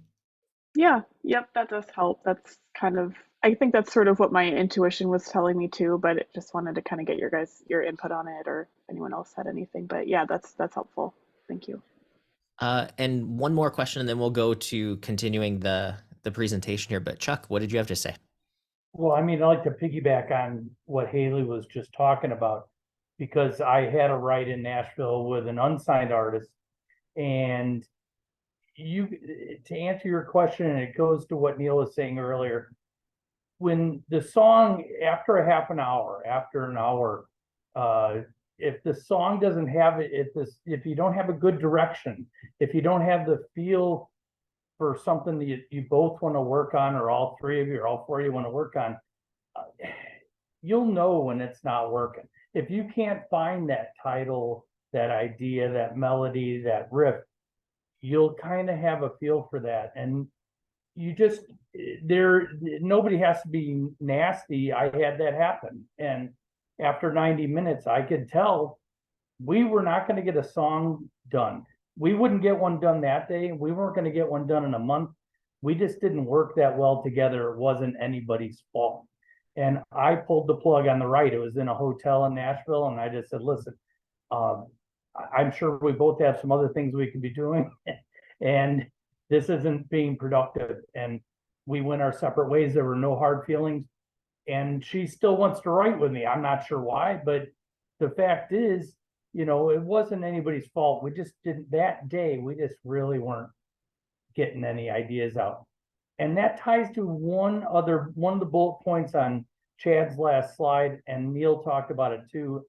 One of the most important things in Nashville, and this could be with any writing room in any city, any group of people writing, be a good hang, right? Neil use those words, good hang. The last time I was in Nashville, I was having dinner with an artist. I think he used that good hang like 10 times during dinner, because it involves their co-writes, it involves who they play with in their band, it involves who their friends are. And people want to be around people who are pleasant, who are fun, and who can be productive and be fun. Even if they're only coming up with a title, if they're great to be in the room with and aren't dragging people down and are throwing out a good idea every now and then, they like having those people in the room, even if they're not contributing 30% of the song. So good hang, be a good person, and get along with the people you're in the room with. Yeah, some days it's not going to work, but people will want to have you back if you're a good hang. Yeah, and I think it all comes down to relationships. It really comes down to, in my last live stream that I did with Craig Honeyset on YouTube. Craig owns a studio in Australia, and he does sort of like songwriting and artist development. And somebody had asked the question, how do I get my songs into the hands of people who can have major artists cut them? And the answer is you have to know somebody who's connected to the major artist, first off, because this myth of you just send your songs somewhere and someone picks them up, it's a complete myth, right? Like, publishers don't just look for songs. They're not just looking for songs, because believe me, publishers have songs. And I'm sure Neil can attest to this. There's no shortage of songs, but what there is a shortage of is talented writers. And what it comes down to is how consistent are you as a writer? And when it comes to Nashville especially, and I'm sure LA's like this too, even though the culture's different. And Neil, you're based in LA now, I believe, right? But the idea is people work with people that they know and people that they like. And a lot of times, like Neil pointed this out, where sometimes they might have written a really kick-ass song, but somebody is a jerk to work with. The song doesn't matter at that point. It's how is that person? So yeah, I think everything that we're talking about is so important about, like, being a good hang means just being a good person and just not being a jerk and not letting the ego get in the way. Neil talked about not trying to write from the ego. And I think a lot of us, myself included, I've gone into co-writes where I've led with my ego and it doesn't work. So yeah. We're all gonna do that. I mean, that's human. We won't let go of our ego. But I love what you're saying, Chad, and what you said, Chuck.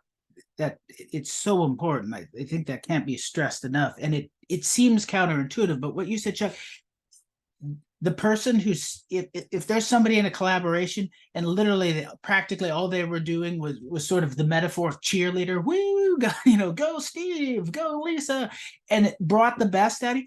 Everybody wants that person in the room. Like, but if you think about it on the level, what if that same person was sort of hogging everything? It's nobody's counting up, hey, how many words did you have? How many chords did you have? How many notes did you have?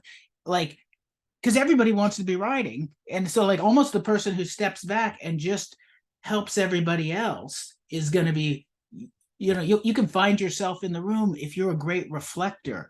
Our job is not always to put out, but if, like, say Chuck shoots out an idea, melody, lyric, or whatever, my thing isn't not to like match him or necessarily, oh man, sing that again, man, sing that again. Cool. What do you think? Hey, what are you thinking about that? Go tell me more about, be like an active listener. And like my job at that moment is to help Chuck bring more out of him. And then maybe I'll have something later, but like, it's the same thing. And like what you said, you want to hang with it. Imagine how many people have toured in a band? How many people have toured in a band?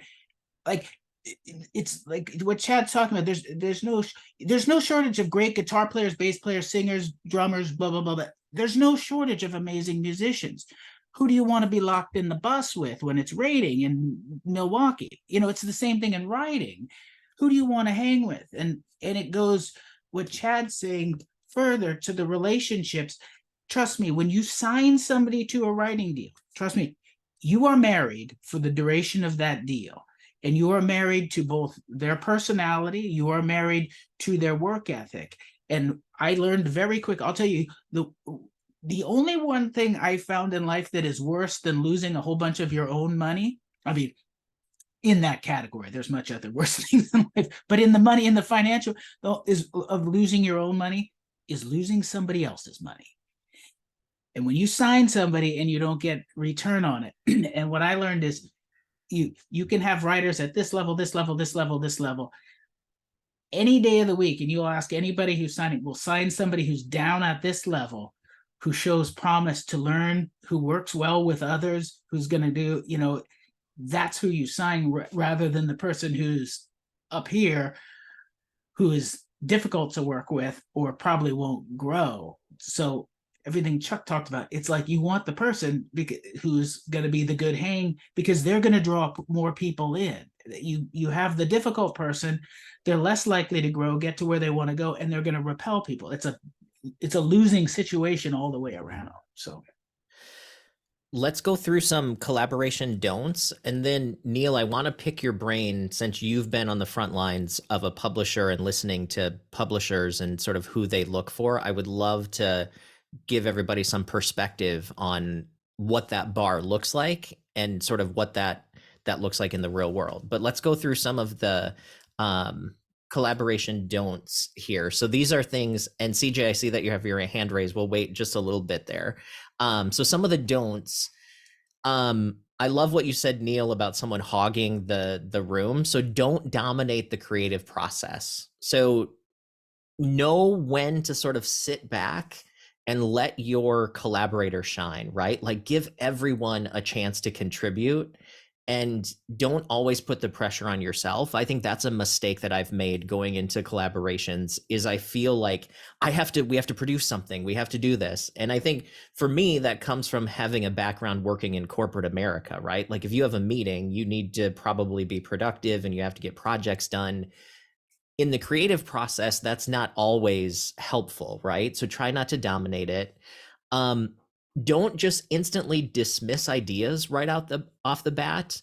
So like if your co-writer says something, don't just go like, no.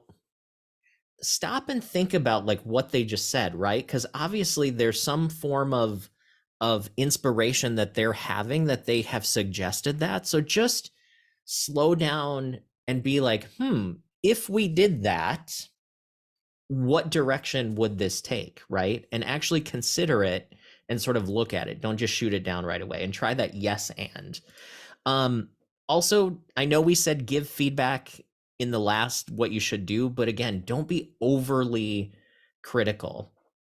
So don't like, especially if you're working with Chuck, he's going to say so many stupid things that, you know, you're just going to have to shoot like 80 of them down. But try not to be overly critical, because Chuck will cry. Other don'ts here: don't ignore conflict. So if you're in the room, and this kind of goes back to what Haley's saying, I'm in Minnesota, which is the land of passive aggressiveness, right? Like we're very much not open to saying how we actually feel.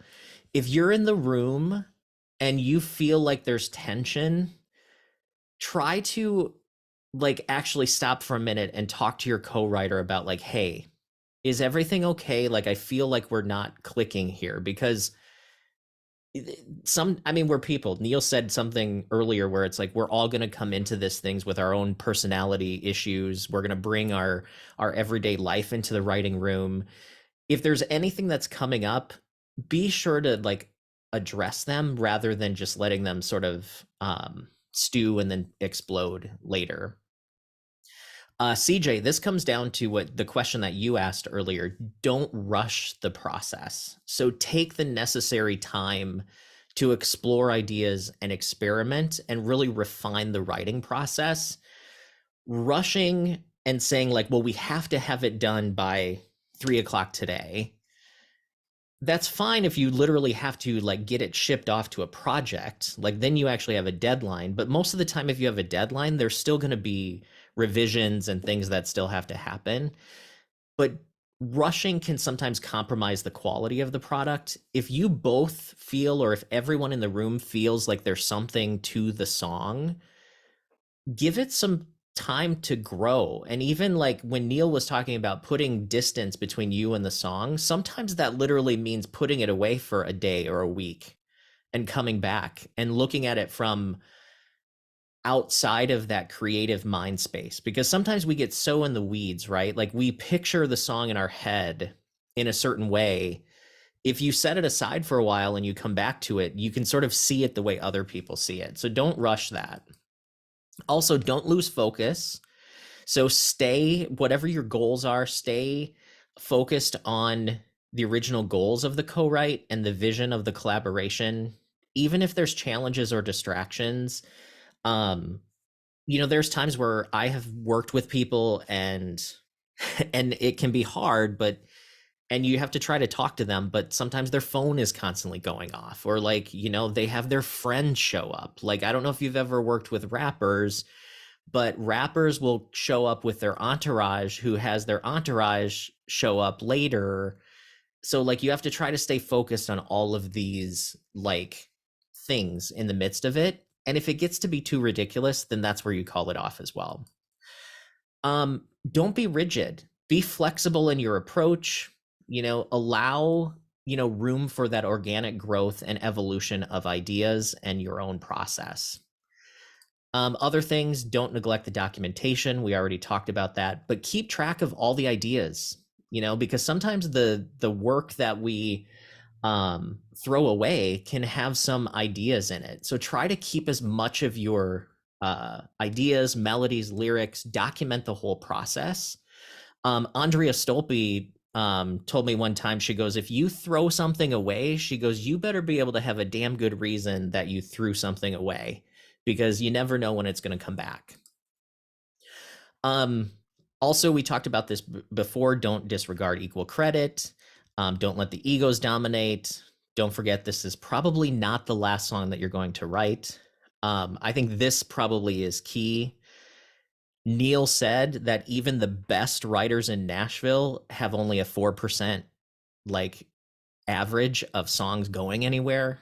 So like, and Pat Pattison says 90% of what you write is not your best 10%. This probably isn't your make or break song. In fact, I don't even think there is the concept of make or break, because there's so many things that have to go into a song getting cut that, you know, chances are your song is not going anywhere. So don't worry about it. Also, so from just kind of etiquette and respecting your writers, if your co-writer said an idea in a co-write and you did not write that idea that day, that is not your idea to take and write somewhere else with other co-writers. This is something that, this is a really quick way in Nashville to get yourself kicked out of writing rooms, is where you steal ideas from people that you originally shot down. So if somebody says a good idea and it's not good enough to write that day, you can't take it and do, I mean, you can, but it's very not cool within the industry to do that. Also, if you co-write with someone, don't do anything with that song unless you get permission from the other co-writers. So don't release it on Spotify just because you want to release it. Like, you have to talk to your co-writers because they are co-owners of the intellectual property. When you start to look at where songs are being used, that's when songs become assets. And that's where the ownership comes into play. So make sure that you're getting permission from your co-writers. Also, don't take a song that you wrote with other co-writers and take it to additional co-writers to work on. I had this happen to me in the past. I co-wrote a song with a country artist and her mom, and I thought it was a really good song. They took it to someone else who completely changed it, and then they actually released it, and they said, hey, our song is on this project, and now all of a sudden, our song is completely different, not as good, I don't think. And now there's like 6 co-writers on it. So my ownership went down to nothing, but obviously they didn't make any money on it. I didn't make any money on it.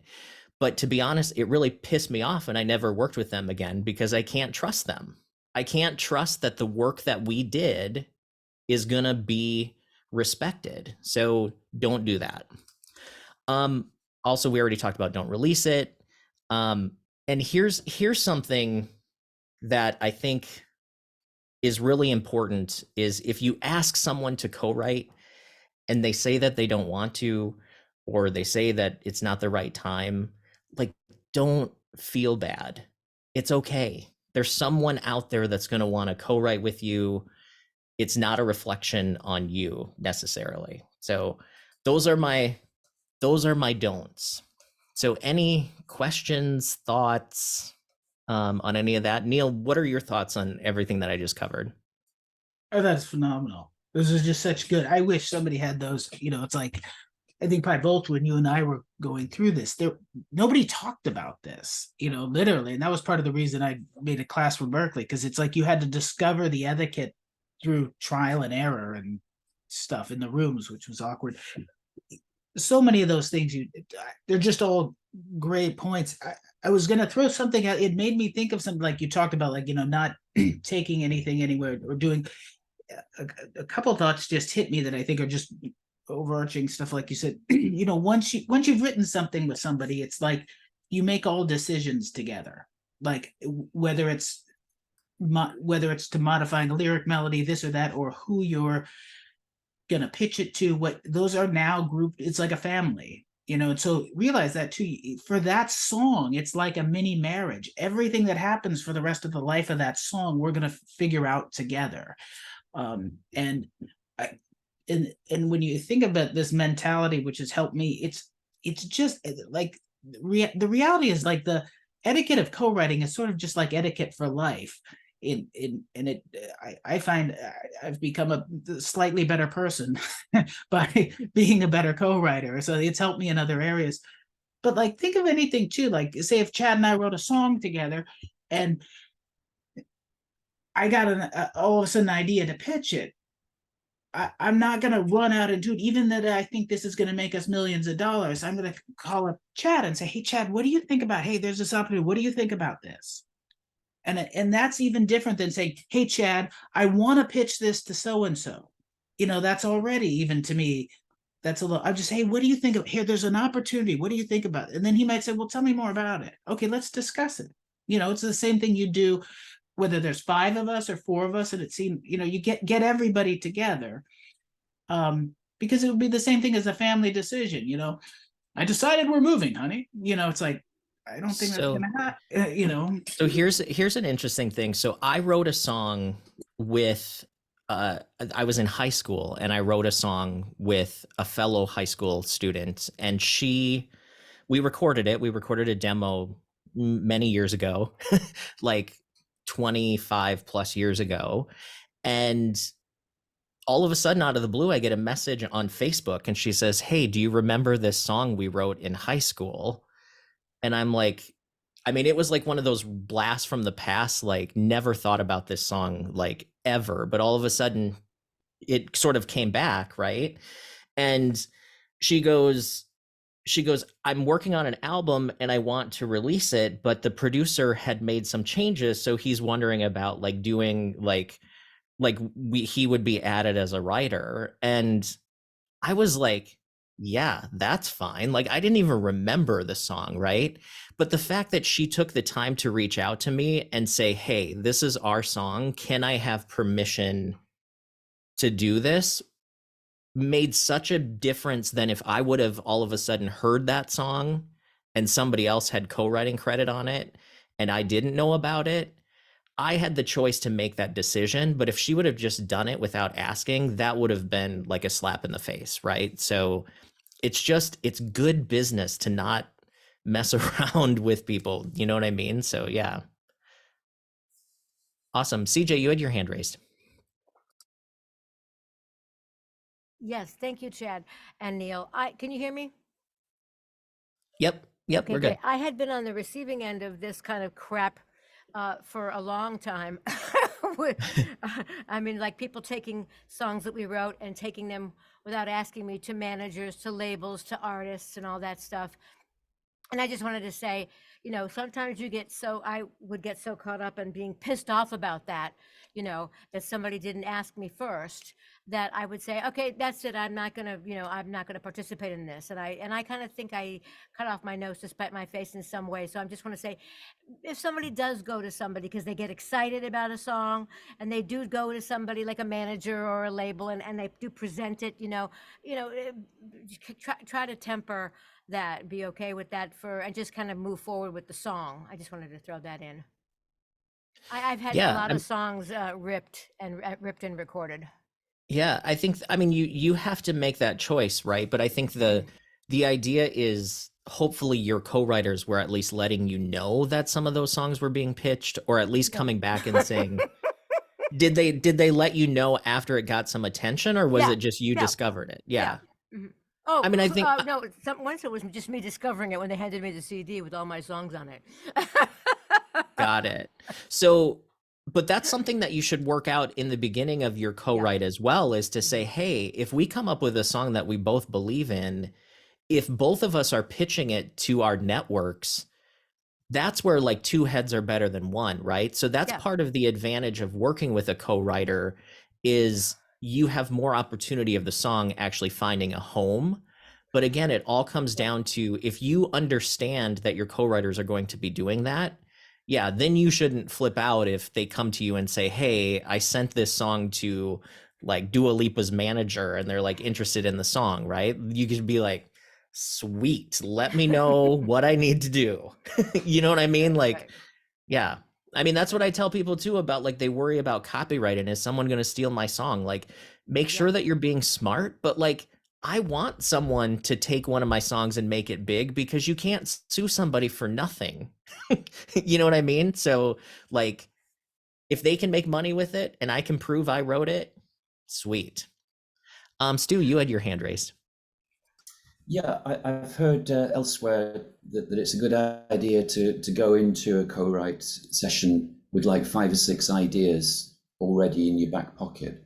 Is that a do as well, or do you not recommend that? I think whatever, like Neil had said earlier, and then Neil, I'll let you kind of answer too, but I think that's part of the initial process, is you share some of those ideas in the beginning and say, what do you all think of this? I had this idea, and then sort of go back and forth to see what wins. I think it's helpful to come in with some ideas instead of just coming in completely cold, because if you come in cold, you might sit there being like, well, what are we going to write about? I don't know. What should we write about?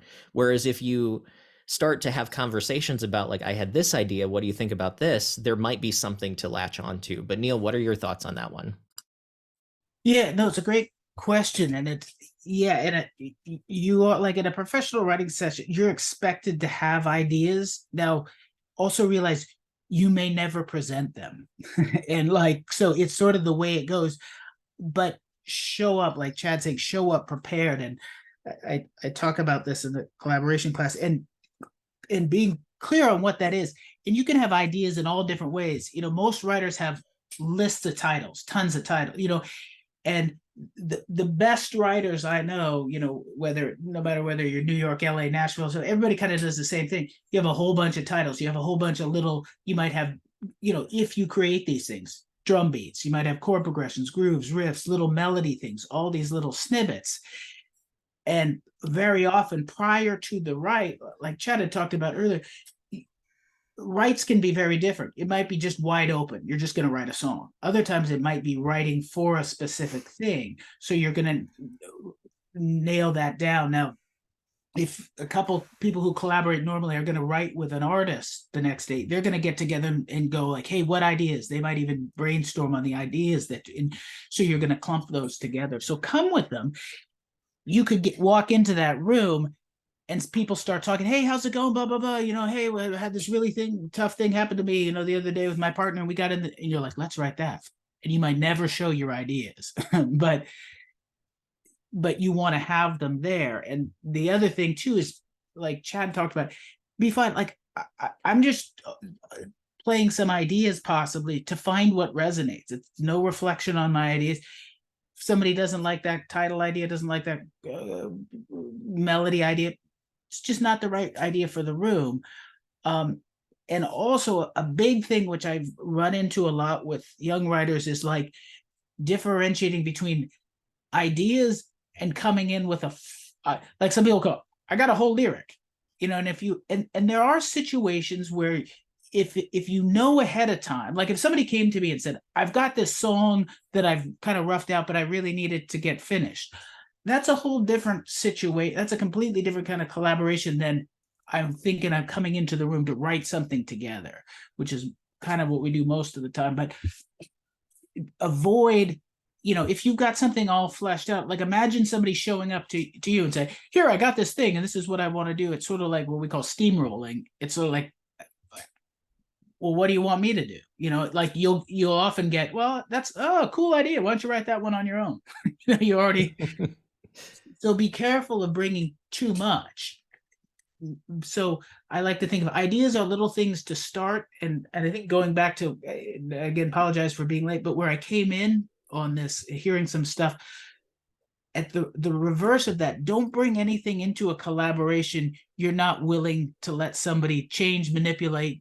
You know, if it's a title, I don't have to, if I'm so stuck on it has to be this way, I shouldn't be collaborating. Like I might think this is the coolest title. I toss it to Chad and he's like, well, what if you did this? And say, oh, that's kind of cool. Like you want to, or I got my little melody thing, like a little, I'm tossing it out there for you to play with. So if you're inflexible, like Chad mentioned, don't bring that to the room. Bring stuff.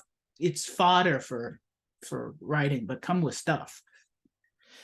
I know that there's a couple of hands raised, but I think CJ had asked a great question in the chat, and I know that we're probably going to wrap up here shortly, but CJ said, can you talk more about leveling up? Neil mentioned the skill level of staff writers have a certain level of skill and, you know, kind of they can come up with viable songs in allotted times.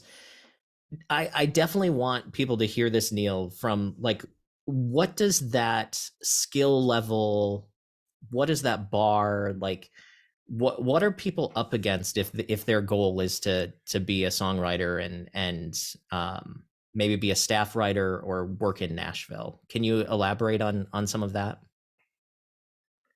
Yeah, and I mean I think it's got really the same sort of anywhere. Like it's sort of like the, you know, the dress changes a little bit, you know, whether it's LA, Nashville, New York, Stockholm, you know, London, all these big music centers, it's similar. And I think they gave it two. There's it, and it's a thing you almost have to get in your, like, develop your ear for, like, and it really is almost less about being commercial as or stylistic. I think the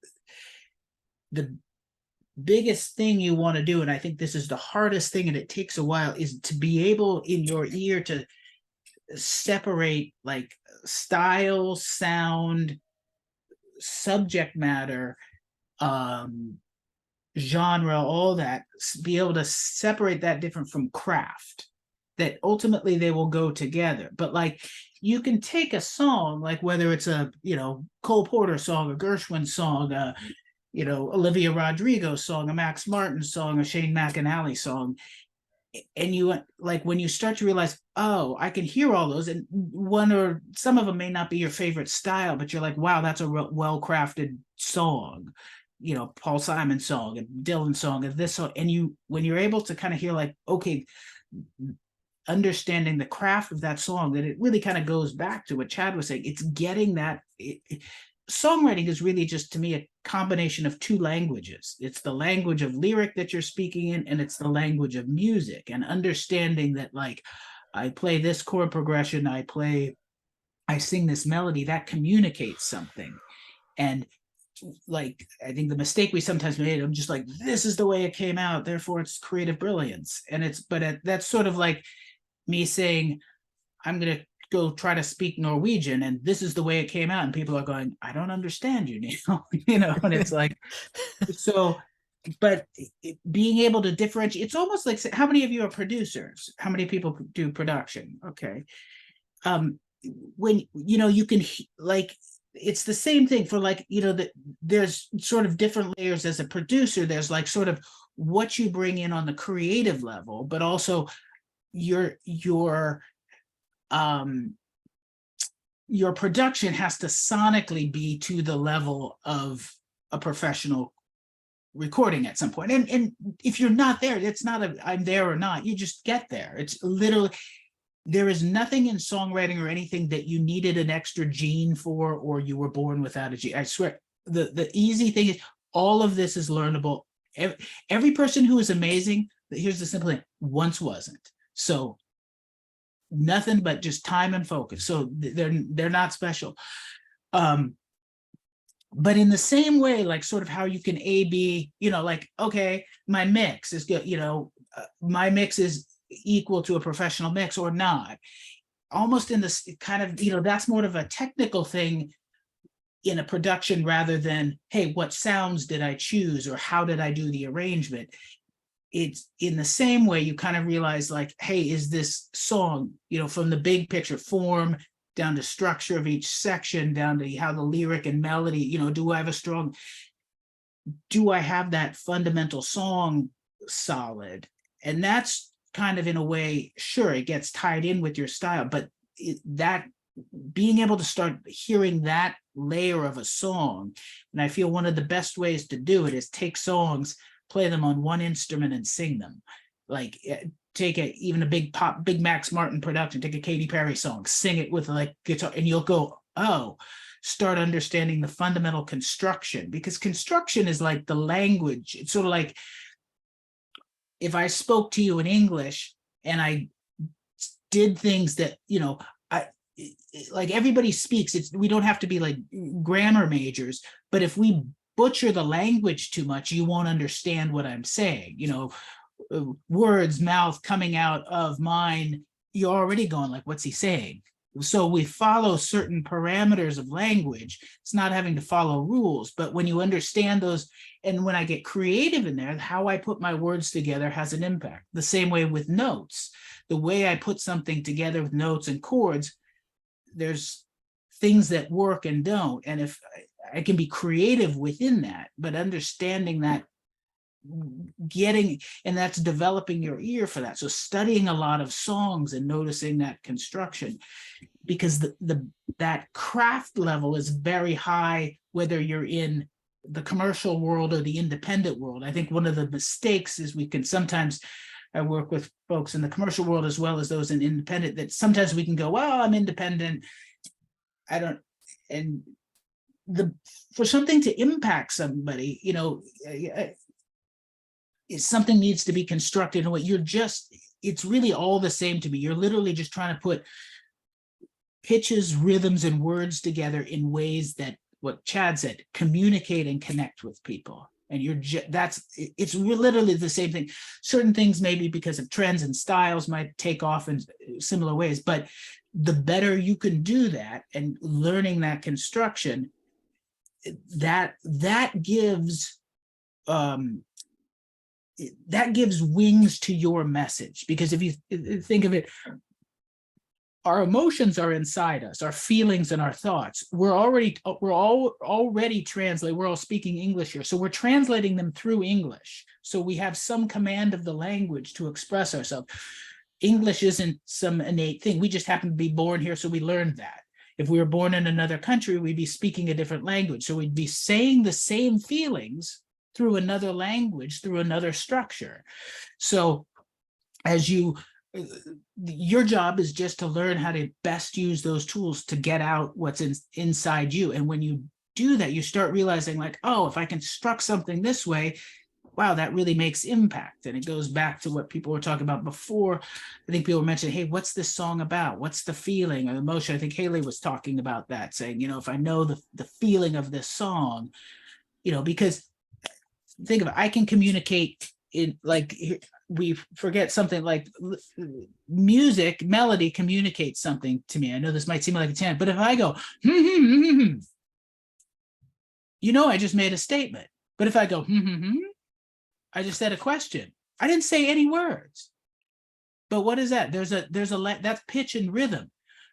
I change pitch and rhythm. So words are what I'm saying. Melody is how we say it, and harmony is the emotional context in which we're saying it. So all we're trying to do is put those together in a way that communicates something. So I think whenever you learn songwriting, don't think of it as rules. It's like Chad says, tools to help you communicate. And when you get the craft of doing that, now style and those things are just on the surface. You know, it's sort of like I changed my wording a bit.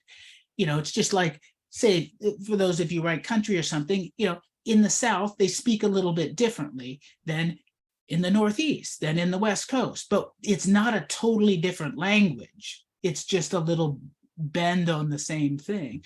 But learning that craft, so studying the craft of other writers, I mean, it's a kind of an intangible, but the more you study these tools and learn from like stuff Chad's giving you and courses, you build that level of craft, but it's a really high level of like being able to, hey, I can structure a melody that, you know, has a melodic pattern to it, that's memorable, that creates movement, that communicates my message. So it's a high bar, but the more you spend as much time breaking down, learning and internalizing other songs as you do writing. Like we learn language, what we speak, we didn't like, you weren't born and your mom whips out a grammar book and says, that's a gerund and there's a dangling modifier. You know, what do? You listen, mimic, listen, mimic, listen, mimic, listen, mimic until you write on your own. And that's why you apprentice, you play other things and you start to learn the construction. Have anybody read Victor Wooten's book, like The Music Lesson? Yeah, read. That's really an essence of this, is like, but you start to realize, oh, this is how songs are constructed. And like and then you'll hone in on that craft. But like that, you will forever work on the rest of your life. And the craft allows you for your style. It's sort of like if, for those of you who are like an instrumentalist, the more freedom you have to play your guitar, play your horn, play your keyboard, now you can, the facility, the craft of your instrument allows the freedom for your expression. So just keep thinking of it that way. But it's enough of my babbling for the... No, that was awesome. Thank you, Neil. Jay, you had your hand raised. Thanks, Chad. This workshop, I honestly, the only thing that I feel negatively about it is that I wish it would have come about 3 years sooner, when I was making some stumbling errors in good nature and in good intent. Like there are some scenarios, like a co-writer with someone else had passed away, and I didn't understand why they didn't want to work on, on that song further. Just little nuanced things, it's just a very valuable workshop. So I appreciate you sharing this with us today.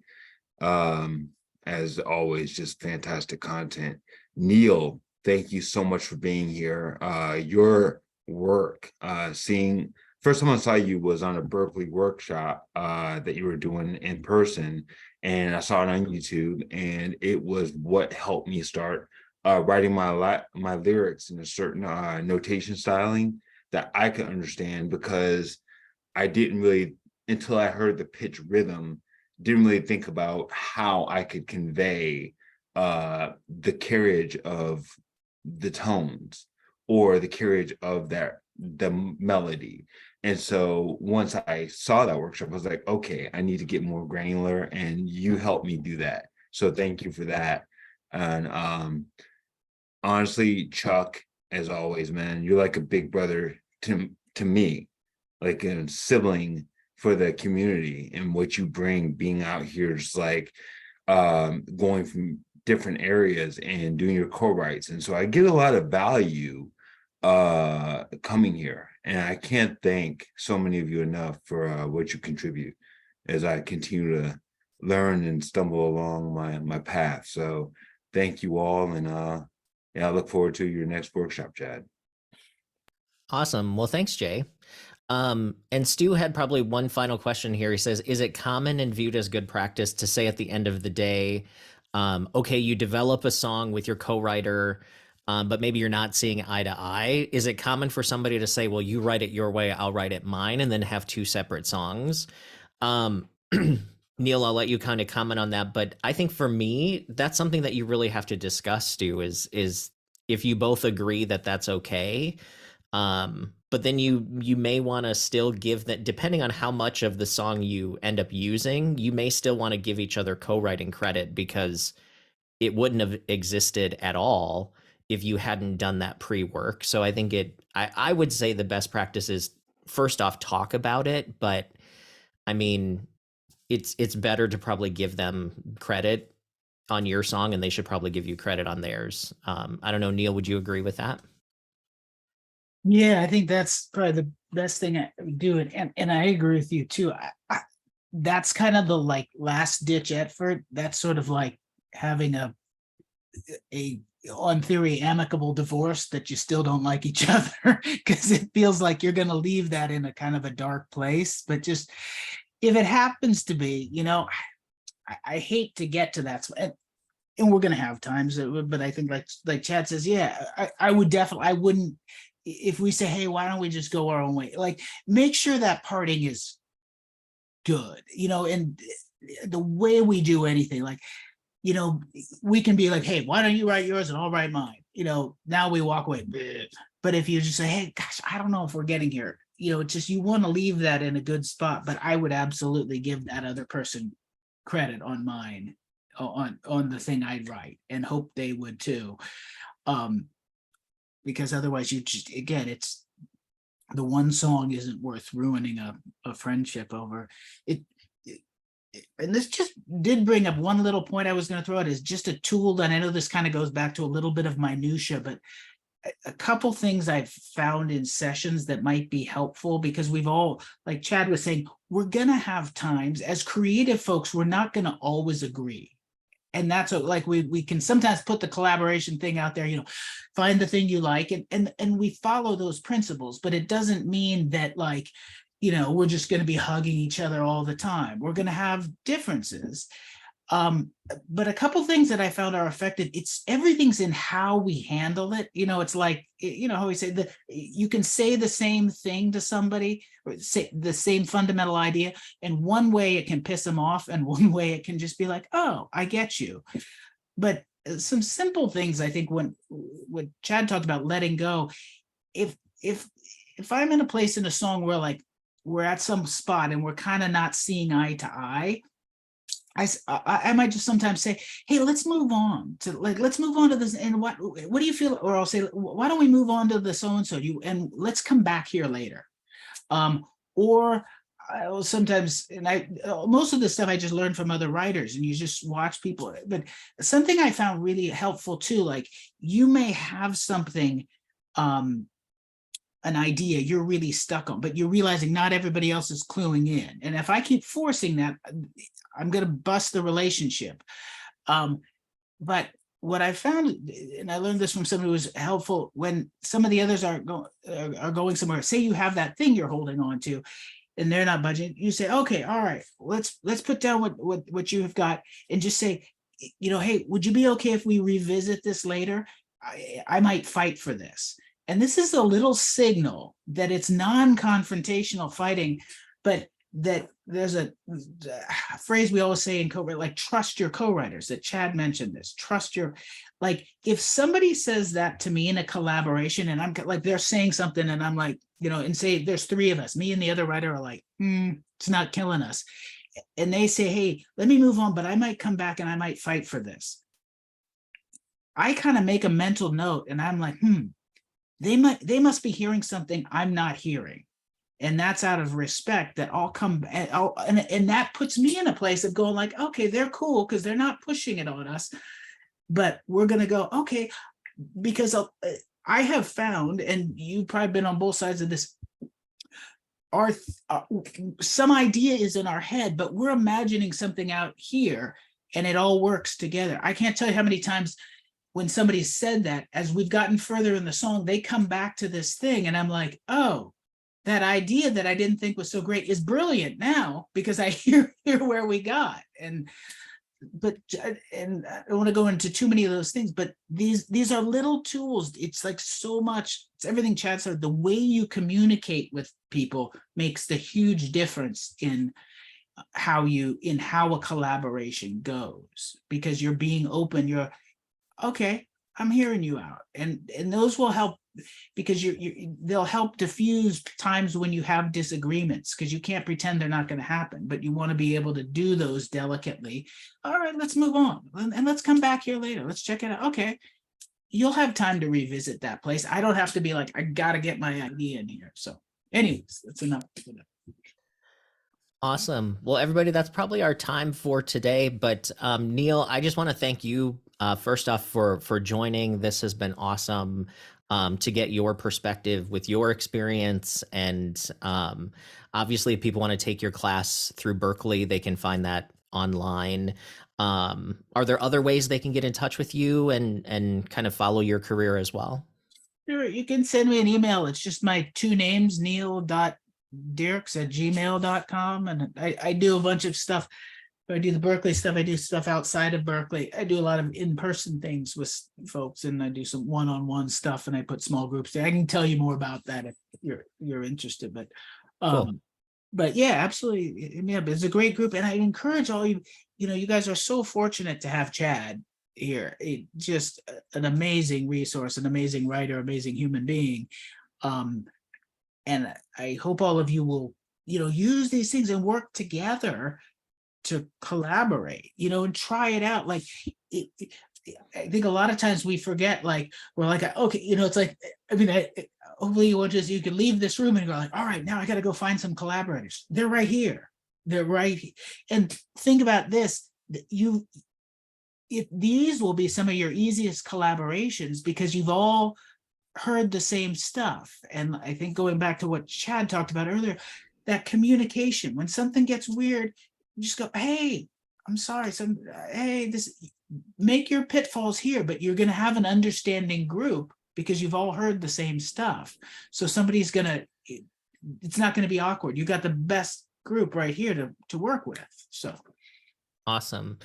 And one thing that I was just thinking of too is I had a great time at some in-person songwriting workshops or songwriting retreats. So if you have chances to go to songwriting retreats, there's one coming up in Minnesota in October. The Minnesota Association of Songwriters is doing a weekend. It's like a 3-day retreat, kind of in more rural Minnesota. But I think for those of you who are outside of Minnesota, you could fly into Minneapolis. But it's basically 3 days of it's a Friday, Saturday, and a Sunday of co-writing. Go to mnsongwriters.org. That's mnsongwriters.org if you want. It's not my event. I'm attending it though. So if you want to come and hang out and co-write, I think it would be a fun opportunity. But Andrea Stolpe also has amazing, and I know Neil, you know Andrea. She has amazing retreats. I just went to one in April. And I'm not a huge co-writer, but I had such a fun time at her retreat. It was awesome. So look for those things that are in your areas, wherever you live. I know some of you live in major cities. Some of you are in smaller communities, but look around. There's probably local things that you can go to. CJ said she did the online retreat with Andrea. Lots of great info. Yeah, awesome. I learned a lot from my time with Berklee and taking tons of other courses. Andrea was one of my instructors. Neil was one of my instructors. So yeah, it's really great stuff. So Neil, it's been an honor to have you joining us, and I hope that you'll come back. Oh, I'd love to. And thank you for having me. I apologize I was late. I had an issue there. You'll see I sent you a message, but okay. I would throw out there too. Has anybody ever been to Durango Songwriters Expo, the Durango? Oh, I have not, but I've wanted to. Great event. There's one coming up at the end of September. It's twice a year. I think it's one of the best events to go to meet collaborators. You get to pitch your material to industry folks, panels and stuff. It's kept very small, but if you're interested, send me a note. I don't run the event either. I volunteer my time for the event because I believe in it. I've been bringing a lot of my current and past students there for years because I feel it's a great opportunity to get your feet wet, sort of pitching to industry, networking this way and this way without the harsh reality of, like, if you go into an industry event and pitch a song, they'll probably listen to about 30 seconds. And but this is a great event. You can shoot me an email and tell you about it. And the thing Chad talks about, this Minnesota group sounds amazing. Yeah, it's mnsongwriters.org. Check it out. And it's 3 days. I think if you share a room with somebody, it's like $150. I think they're doing, if you want your own room, it's $300. I mean, I think they're literally doing it at cost of the room. So it's definitely a cool opportunity to come and hang out in a really cool retreat resort area in Minnesota. So awesome. You can come see me. Yeah, that'll be cool. Awesome. Well, everybody, thank you again. Neil was great. Everybody, thanks for all your great questions. And I want to remind you that coming up a week from today, we're doing our 1 week songwriting challenge, where Saturday morning we're going to get together. I'm going to give you criteria, and then you're going to have 1 week to write a song. You'll have from the 19th through the 25th. And then on the 26th, we're going to share all the songs and celebrate the work that you all put into it. So hopefully you'll join that. And I look forward to hearing the songs that you write for that challenge that kicks off next week. Awesome. Well, thanks everybody. We'll see you soon. Thank you, Chad. Thank you so much. Thank Bye. you, Chad. Thank you, Neil. Thank you, Chad.